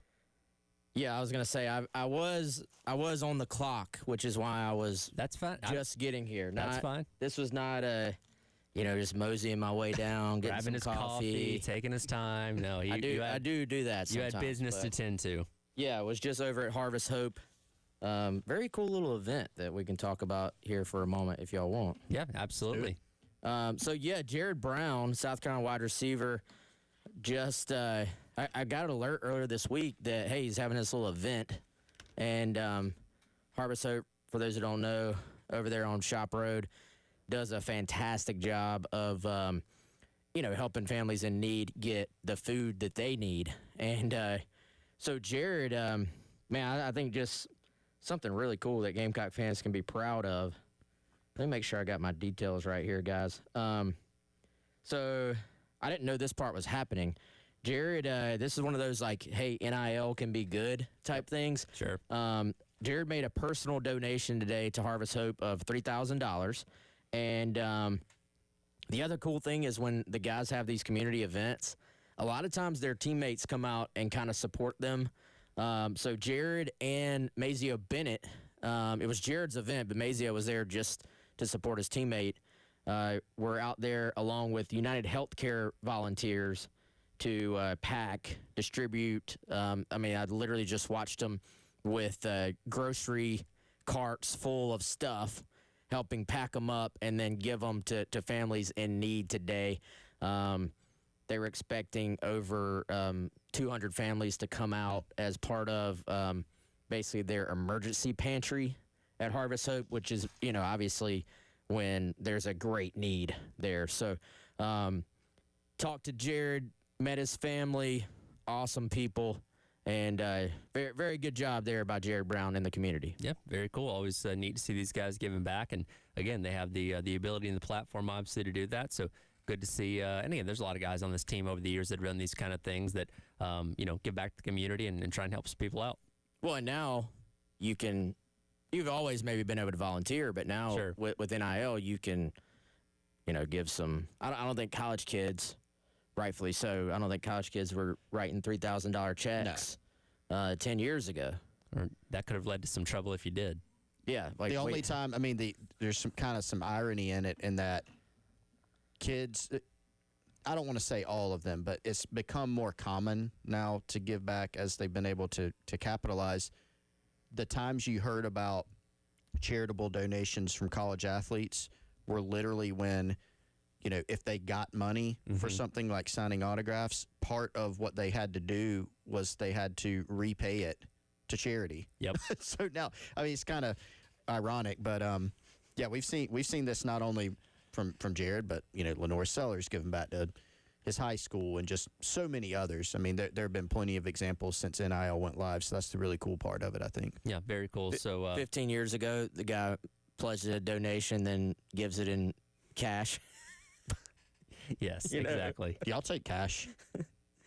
That's all I have. Yeah. It's in duffel bags. So good for Or Jared McDonald's Brown, bag. Mazio Bennett, and all those helping give back to the community there with that event. We got a lot of news to get to, but we got to kick things off as always. 80 days to kick off 1980 season. Who's ready for some trivia? Not me. No. 1980. What's feel your like cutoff for the season? I just need to mentally prepare. When what do you mean? Like when I'm are we when you're on 65 days? Are you taking us back to 1965? If I get to a point where I can't come up with a interesting question during a Gamecock season, I will let you know. It'll be something outside of the Gamecocks. There'll be something related to college football that year, maybe. Okay. So my confidence is at an all-time low heading into this. All right. You lead, by the way, 4-2.5 because Wes did get the question right yesterday. Okay. I missed on the bonus, and it was. But here's why I was mad. So I got the hardest part. Yeah, you got the hardest part. The bonus though was in our wheelhouse. Like, you know how the 80s not really in our we're guessing, let's be honest. Yeah. But or it might be something we've heard along the years, but we weren't watching. That's right. The bonus one was in like it was a Spurrier era question. It was a game you were at. Well, what was it? So I don't think I heard it, so maybe I can. I will not try to get credit. In the for anything. in the 1981 season, South Carolina picked up its first win against a top 5 team on the road at North Carolina, which he got right. And I said, what was the next game they won against a top 5 opponent? So what was the answer to the 81 question? You told me yesterday. North Carolina. North Carolina. They were number 3. That was the answer to the question. His bonus was, can you tell me the next time they beat a top 5 team? Oh, geez. Spurrier era. You might have been there too. It's not the obvious one you're thinking. Was it Missouri? It was not Missouri. Oh. No, I don't know. Ole Miss 2009. Oh, number God. 4. They weren't. I said the Alabama game. Yeah, which is what easy to think. 2010. That was 2010 number 1 team, but yeah, 1 year prior. Oh yeah, number 4. because Missouri wasn't Missouri. Yeah, I don't know how I glossed over those because you said it wasn't obvious. So But Missouri would have been later. I anyway. remember going into and after that Alabama game, it was this is the highest ranked opponent South Carolina has ever beaten. That's correct. When they beat Alabama, number 1. Yeah, but at the time they had they had never beaten a number 1. Right. That's why they were saying it like that and they were saying the highest ranked to this point was number 3 North Carolina in the 80s. Yes, that's correct. But that's the only way I had North Carolina in my mind was because I knew for years that was the highest ranked opponent they had beaten. So today's question, 1980. Of course, that is the season that George Rogers won the Heisman Trophy. We're going to Prices Right this. How many rushing yards did George Rogers have in his Heisman Trophy season? Closest answer wins. Wait, prices. So can you go over or not? You can go over or under. Whatever the closest number is wins. We need to get that sounder. Whoever just blurts it out first gets to go. You can each give a number, and whoever gets closest wins. Nobody's allowed to do $1, Bob, either, like I did the other day. That was rude. That was poor on my part. I mean, this is it's a pretty massive number. It's a big number. It is it's up there. Insane. If I remember correctly. I'm gonna go for the downs here. All right. I think it's like 2,100 yards. Okay, and we're just talking rushing yards here, not total yards. Rushing yards. I know. All right, so you got 2,100. I think it's a pretty freaking massive number. Chris, what's your number? I was trying to figure out, does it have a 1 or a 2 in front of it? That's where I started with. Okay. And okay, West went 2,100. I'm gonna go 1837. You are correct. 1,781 yards. I thought you meant I literally nailed it. That would have been amazing. You are the closest. Only off by about 50 yards. Pretty good. You guys want a bonus question to add some points here? Do I win a new car and a boat and all the things I have on the Showcase Showdown? What's behind door number 3? Throw it at us. Same thing here. Price is Right. How many rushing touchdowns did he have that season? Not as many as Marcus Lattimore had in a season. No. What was that number? You remember it? 100. No, it's obviously not, but Marcus has the record. I know that. Yeah. 1,700 something yards. 17. 17, okay. Wes? I'll go 18. 17 wins again. 14 is the total, is the correct answer. See, it's not really as high as you would maybe think. Hard to score touchdowns. Yeah. Yeah. Lower scoring games. There's a lot of those games that were held under like 10 points that season. So despite running crazy to find the end zone, it was a little tougher. Get down the red zone. It was tough down there. Yeah.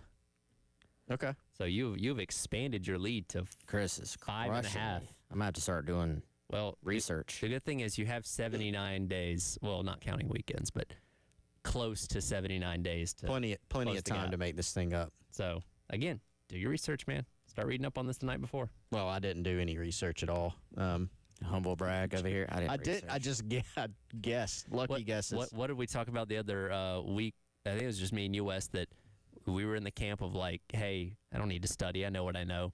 Just hoping for the best. I almost want to dock myself a point for my horrible answer on the rank thing, but that wasn't an officially sanctioned question. It was not but it was so bad because I glossed over the. It was a question that had prior been asked. It's not under the official rules. Okay. All right. That's good. Oh, man, a lot of things happened yesterday for Gamecock football, including a new addition to the running back room. We'll dive into that, as well as TV windows coming up next as the Gamecock Central Takeover Hour, presented by Firehouse Subs, rolls along on your Thursday on the game.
Welcome back in. Gamecock Central Takeover Hour presented by Firehouse Subs. Tyler West, Chris, along with you on your Thursday here on the game. Sunday's Father's Day, and we are celebrating with a little bit of a giveaway on the 107.5 The Game Facebook page. Starting today, going through Saturday at 7 p.m., going to be posting baby photos of the on-air staff here.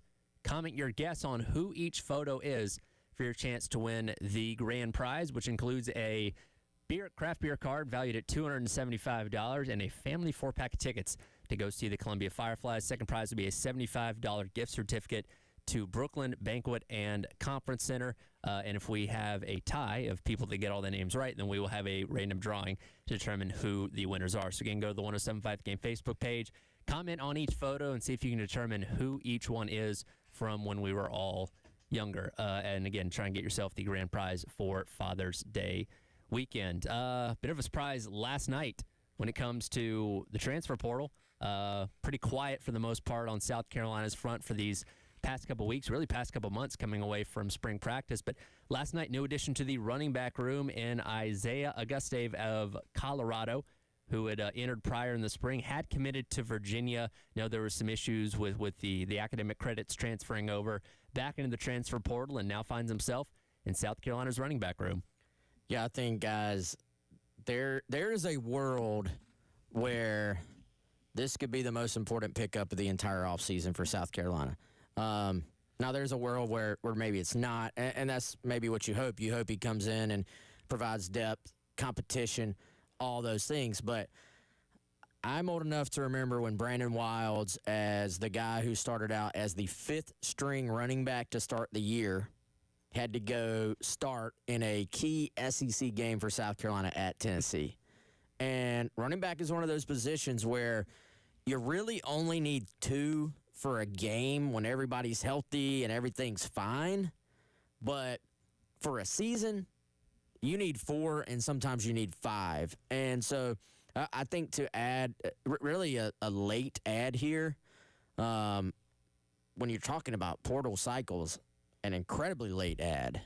To add someone like that at this point, I think is you don't expect him to come in and just be the number 1 back and beat everybody else out and start. But there is a world where this ends up being a very important, very resourceful pickup.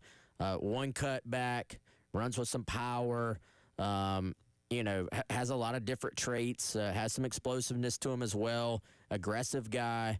And, I think for them to add him at this juncture certainly gives you some insurance if basically the free soul movement does not go the way you're hoping it does.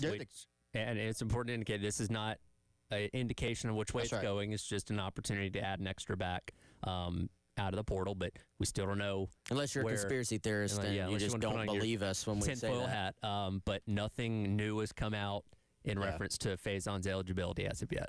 Yeah, we knew that would be the first question, a very fair question, right? Because if you go back to the Welcome Home Tour, which took place last month, I mean, Shane Beamer talked a lot about the Faison situation, and one of his complaints about how the NCAA was taking so long, despite having apparently the information that you would think they would need, and South Carolina delivering more information when they came back and said, hey, can we get more? And they sent it, and still no answer. Still no answer as of today that we know of. He said, hey, we just went through a 10-day spring portal window where we didn't go take another back. Now, they could have, right? But I think the way you look at this is, I know there's been some skepticism of, okay, Chris West, like, yeah, I get you're saying that, but come on, man, like, they didn't take another back in the spring window, and now they are. Why now, right? But if you look at it, the longer this thing has taken, you do have to build in the possibility that it could be a no, Sure. You hope it's not. Hopefully, you've got what will now be a 6 scholarship running back room when you count in former walk-on Bradley Dunn, who earned a scholarship here, and that everybody's healthy throughout the year. That would be an ideal situation because that would be a pretty deep room, especially if you got Faison, who we expect is going to be in the running at least to potentially be the lead guy or get the most carries. Like, he's going to have a say in that. I think the way you could look at this is additional depth, If something happens with Faison, it becomes then a very valuable, kind of insurance policy. And if Faison can't play, not only are you down a guy who could potentially be your starter, but you're down another scholarship guy in that room. And Wes just gave the example of Brandon Wilds in 2011 as a true freshman. Hey, we need somebody to go play and start and get 28 carries on the road at Tennessee as a true freshman. So you don't want to be in that situation. But, you also look at it. I mean, you just gave kind of some scouting notes on Isaiah there, Wes. I mean, this is a guy that has some talent. It's a former 4-star guy out of Florida, originally signed with Arkansas. Colorado didn't have an incredible run game last year, but he was their leading rusher.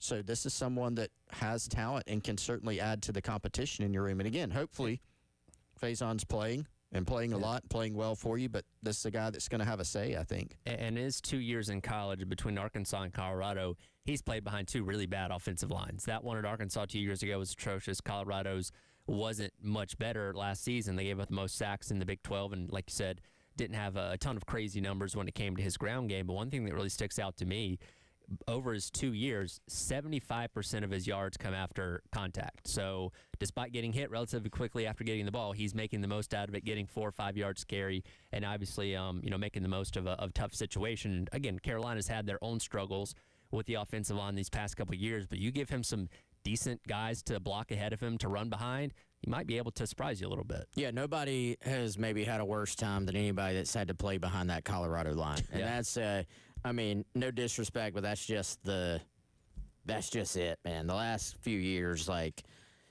obviously it's been a struggle for those guys. And, can't build an offensive line through the portal, and I feel like that's what they tried to do because they were on a short time span. And so, I know people around here like to sometimes dog on the O-line, but this kid is probably going to start doing, dances when he sees the size of the guys he's going to get to run behind here.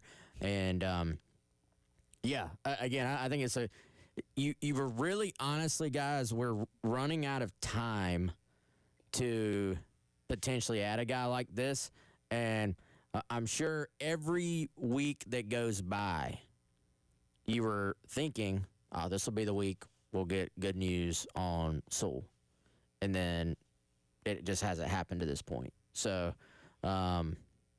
smart get, smart take. He was committed to, I don't know if remember Chris said this or not, he was committed to Virginia at one point out of the portal, but then opened his recruitment. So that's part of the reason why it's kind of, it's a later, it's not like he was just sitting there, nobody wanted him. He was committed to Virginia, and then reopened his recruitment, and then now has obviously committed. And then he actually signed today, so it is official. Well, and that's the other thing you can point to if you need maybe one more piece of evidence. It's not just like, oh my gosh, we got to get somebody in here. This is a quality back, and you've got that timeline of him being committed to Virginia for a while and reopening the process back in May. So it looked like after the spring portal window, he had a destination. So South Carolina didn't just go grab who you like to say, Wes, Jimmy Johnson and Johnny Smith. Yeah. They didn't just grab anybody off the street and say, hey, my gosh, we've got to have a running back. They're taking somebody that has some quality, some talent, and some past production, at an SEC and a Big 12 program. Yeah, you kind of know exactly. That is one thing about the transfer guys that have played. You really have an idea of exactly what you're looking at. It's not really a huge evaluation piece other than the part Tyler just talked about. Hey, put this guy behind a little bit better offensive line, and maybe there can be some production there. And, I think for them, you hope that this is just ends up being a solid pickup for you because you have, your young guys are taking steps and Faison's in the backfield and playing, but there is certainly a world where this ends up being huge. Well, he's going to get to play in a lot of huge matchups this season. Yesterday, we also learned about South Carolina's TV windows. Obviously, know the kick times for the first 3 games, but they'll be playing early kicks against Oklahoma, Texas A&M, and a noon game against Clemson at the end of the season. They'll have flex games, which is between 3:30 and 8 o'clock at Missouri, home against Kentucky, at LSU, home against Alabama, and at Ole Miss later on in the season. Of course, those, again, can go either way, late afternoon or into the nighttime there. So really, and again, those final kick times will be announced within that 12-ish day window like we have in years past, but a lot of opportunity for South Carolina to be featured in some pretty good primetime matchups, hopefully this year if the season goes the way that we're expecting. Yeah, no doubt. Are we breaking that down on the other side, or that's all we're talking about it? Oh, we can break it down on the other side, too. Just kind of give a little teaser there. Okay, yeah. Yes or no, or yay or nay on Clemson at noon again? Nay. You don't like it? So dumb. Yeah, I mean, I like the night game. Now I will say, and I hate it. I'm not the first person. Wes is full out hate. The only thing I'll say, and it probably has nothing actually to do with it, maybe try a different strategy at Williams-Brice.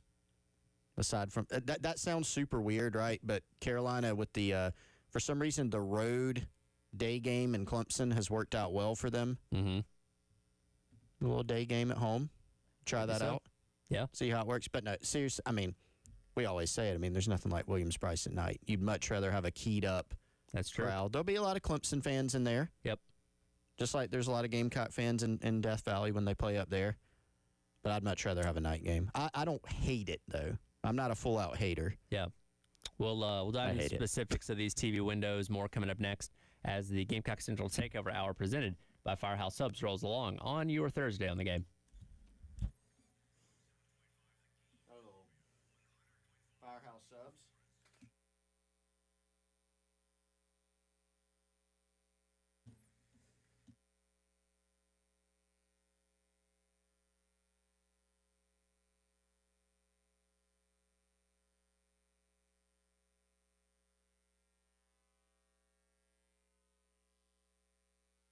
All right, folks, this show presented by our friends over at Firehouse Subs. Running out of time to get the two new hook and ladders, the Zesty Garlic Hook and Ladder or the Spicy Dill Hook and Ladder. Of course, very soon we'll be telling you about the next great limited time offer sub from our friends at Firehouse Subs. 11:30 right now, which means it is probably about lunchtime for you. So hit them up, firehousesubs.com, or do what we do.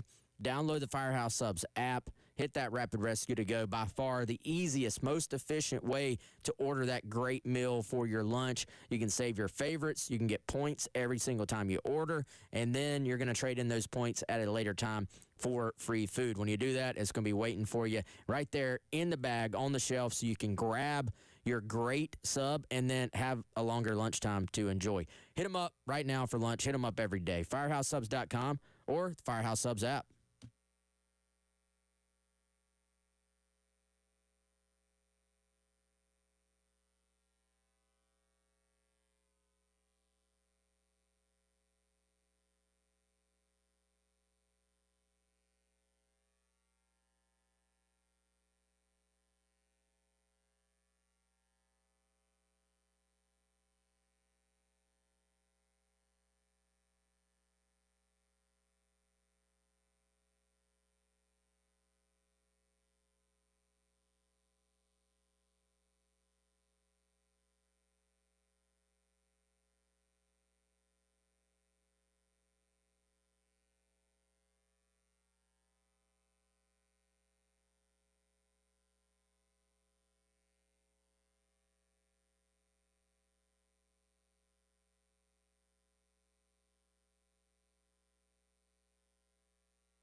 Welcome back in. It is the Gamecock Central Takeover Hour presented by Firehouse Subs. Tyler West and Chris along with you. Reminder once again today on the post-game show, Jay Phillips and Elijah Campbell going to be joined first by Chance Miller, who's now the athletic director down at Coastal Carolina at 3:30 as they are getting set for the College World Series this upcoming weekend out in Omaha. And then from 4 until 4:30, Jeremiah Donati going to be joining the guys once again to discuss everything going on with Gamecock Athletics and obviously the new era that is revenue sharing that is getting set to get started here very, very soon. So again, don't miss that on the post-game show today, coming up at 3, going until 6, with Elijah Campbell actually out at Angry Fish Brewing out in Lexington during that time as well. Chance is living his best life right now, by the way. What a time down there in Coastal. Yeah, minus the whole getting yelled at by Kevin O'Sullivan thing. That it's been a fun month for Coastal, and I think I saw a split. There's a lot of people that are cheering for them, and a lot of people like, no, that used to be USC Coastal. Screw them. We hope they lose for the College World Series this weekend. I'm pulling for them. I think it's pretty cool. It was cool watching. I think that would have had to have been the regional, and Chance was right behind home plate down there, just like all up in it. Yep. He's going after people on Twitter, protecting his players, for them not being recognized as All-Americans. And, yeah, good for Coastal, man. Like, they've not only are making this run, but they're doing everything they can to expand their brand as they're doing it. You have Chipper Jones giving them shout-outs on social media. Yeah, pretty cool. And again, Chance made headlines earlier on this year with their free concessions for home games that's coming up here. So Coastal Carolina been in the headlines a lot, and Chance Miller being a big part of spearheading that and helping elevate that whole athletics program hopefully to another level. Minus the one game when they have to come to South Carolina later on this year. But besides that, best of you luck. can pull for them a little bit, and the other ones maybe. That game, by the way, an afternoon kick, which will be sometime around 4 o'clock. Cool. Yeah. Besides that, again, talking about the... I don't know what I'm supposed to say to that. Well, I don't know if Chris wanted to add anything to that or not. But we got Chris was texting during the show. Okay. I'm sorry. How do you feel about that 4 o'clock Coastal kick, Chris? Don't hate it. Yeah, mid-afternoon. It's Cupcake Saturday. It's... Whoa. Uh-oh. Whoa. Did I disrespect the Chanticleers?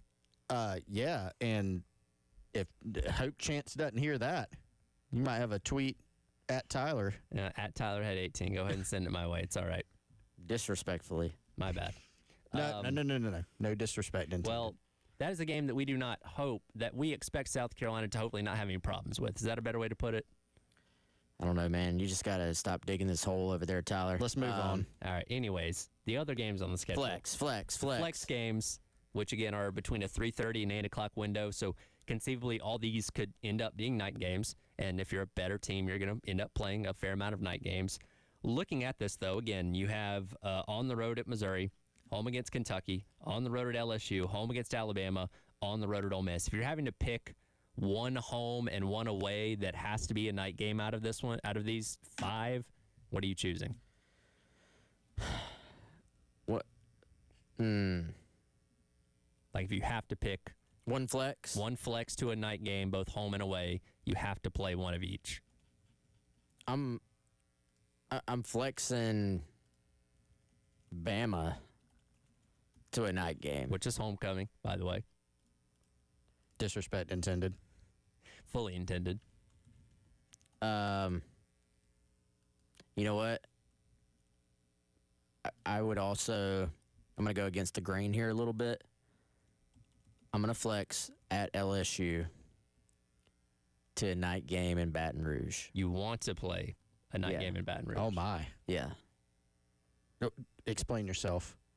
Dude, if you walk into Baton Rouge at night and look them right in the eye and then beat them, it's a good point. God, what does that say about you? That would that gained you some credibility points, that's for sure. I do have to say that, Les Miles' quote back in the day about Death Valley being where dreams go to die, I mean, that was a great quote. Oh, phenomenal. And it's so true. Like, I remember I was at that game in 2012, best South Carolina football team of all time, in my opinion. And they just happened to be playing a Florida team that ended up being very good. I think like half the team was sick. Mm-hmm. Went down there, lost 44-11, just right from the jump.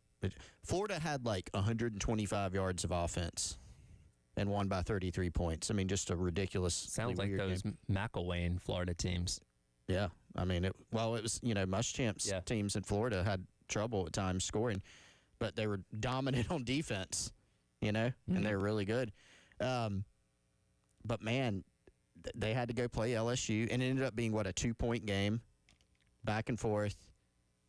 Great game, great atmosphere. If you've never been to a night game there, got to go. That would be something. And to add to what you said, Wes, the added layer of y'all screwed us last year, so we'll just go win at night in Baton Rouge. It would be something. Yeah. It's going to be a hard place to play regardless. Oh, and sure. I think LSU is going to be a pretty darn good team this year. That is like, and again, like you said, they're supposed to be a good team. Garrett Nussmeier being projected like Lenore Sellers as a potential first-round draft pick, next year. So you are really asking to beat LSU at their absolute best if you are playing a night game there, which if you're going, by the way, that'd be phenomenal atmosphere and obviously a bucket list thing for a lot of people in college football. Not afraid. That's what I'm saying. Looking the tiger right in the eye, then, aren't you? Yeah, that's what I'm saying. If you have to fight a tiger, you have to go in complete confidence and just say, if I'm going to have to win this anyway, let's look them in the eye and do it at their absolute best and make a statement. LSU coming off a bye week, too, going into that game. So Pilot all Yeah, along. Pilot, yeah. South Carolina is also coming off bye. I will be... South Carolina also has Lenore Sellers. I will be fascinated of how, by the way, Shane Beamer handles that that's one of his strengths, right? Yeah. And what is the message going into that game? Do you go... I'm getting way ahead. This game is in October. But do you take more of the approach of it's all about our preparation? Or is there a little bit of they screwed us? You know what I mean? Like, I think it's a juicy matchup. I think there's one message that gets conveyed when he's doing his Tuesday presser and another one that gets conveyed when the doors are closed in the locker room. Yeah. And I do think it will relate to exactly what he said after that game last year is, hey, yeah, there were some questionable things, but we can't leave. I think that is going to be publicly for sure, but also looped in privately of like, let's go down there and leave no doubt. Sure. And not leave it in anyone's hands other than ours. But, that's a game that, I love watching all the games. That's the fun of football season, but that's one I've got circled and just that I'm very, very intrigued by it. The first flex game on the road at Missouri. It's fourth game of the year, September 20th. That's a tricky one. Como's not treated the Gamecocks super well over the years, and potentially going into a night game there against what is expected to be another pretty solid Drinkwitz team, though you finally got over on them last year. That's kind of one of those sneaky, challenging games, I feel like. Are y'all going to give an answer? In terms of what we'd like the night games to be? I'd take the Missouri game at night and then Alabama. I'm picking a home and away. Yeah, you know what, Wes? I'm going to agree with you on the LSU one. Just build this thing up. Take them at their toughest. Yeah, LSU at night. I feel like that, take how it's going to be tough anyway. It adds another layer at night, but I do love that thought. Likely a ranked versus ranked matchup, probably. I would also go with Bama at night. Yeah. Get really keyed up for that one. Another game that close loss last year. Yep. And again, anytime you welcome in Alabama, though it's not the Saban Alabama teams, it's obviously a big deal, and you just add more fuel to the fire by putting them on homecoming and having even more people around for that one. A&M's an early game. That's not a bad thing, I feel like, out there. Not out Carolina. there. Don't allow them to get too keyed up after a day of tailgating, and we'll see where A&M is at that point. Maybe they'll be tired from doing the yell practice all night. Yeah, because you're playing that game 12 hours after that. I see they have the yells and the new. Did they have them on this year's NCAA game? I don't recall seeing them. I saw some video. Anyway, it's in the new one. If you are a fan of that thing, which I don't think anybody is. If you want to make fun of it, they're fake cadets. Why do they get to pretend to be in the military? Mike Leach. I think they need to have a Wes Mitchell on the sideline. Yeah. For South Carolina. Sure. I just want them to add on 3 rankings. And I want them to add like the fan sites reporting in the Dynasty. So check the message boards. Yeah. Preston and I also threw out there. I don't know if you guys remember in the Madden games back in the day, but if you played like the superstar mode, you would have like a radio station playing when you're like in the little home screen or whatever, navigating week to week, like local sports radio, depending on what school you're using or what school you're going to, and Road to Glory. Put Tyler Head on there. We could get in there, man. I'm just saying. They'll continue to build it out. If you give me a free copy of the game, that's all I need. You don't even have to pay. NIL deal? Yeah, NIL deal. Let's make it happen. They got the money to do it, obviously. Yeah. We'll come back. We'll talk more about the schedule as we wrap up today's show. Gamecock Central Takeover Hour presented by Firehouse Subs on your Thursday on the Game.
Clemson at South Carolina. This will be the final week of the regular season. And I look at both these teams. South Carolina, I'm not sure they're going to be as good as they were last year on defense, but I think offensively they have a chance to take a significant step forward. And for those of you that have listened to this show the last couple months, you probably know that I think Clemson has a legit chance to start the season in the top 5, and I would not be surprised at all if at season's end they're number 1, number 2, number 3 in college football. I think they're that good, a legitimate national championship contender, having to go on the road in the final game of the regular season against their SEC foe in state.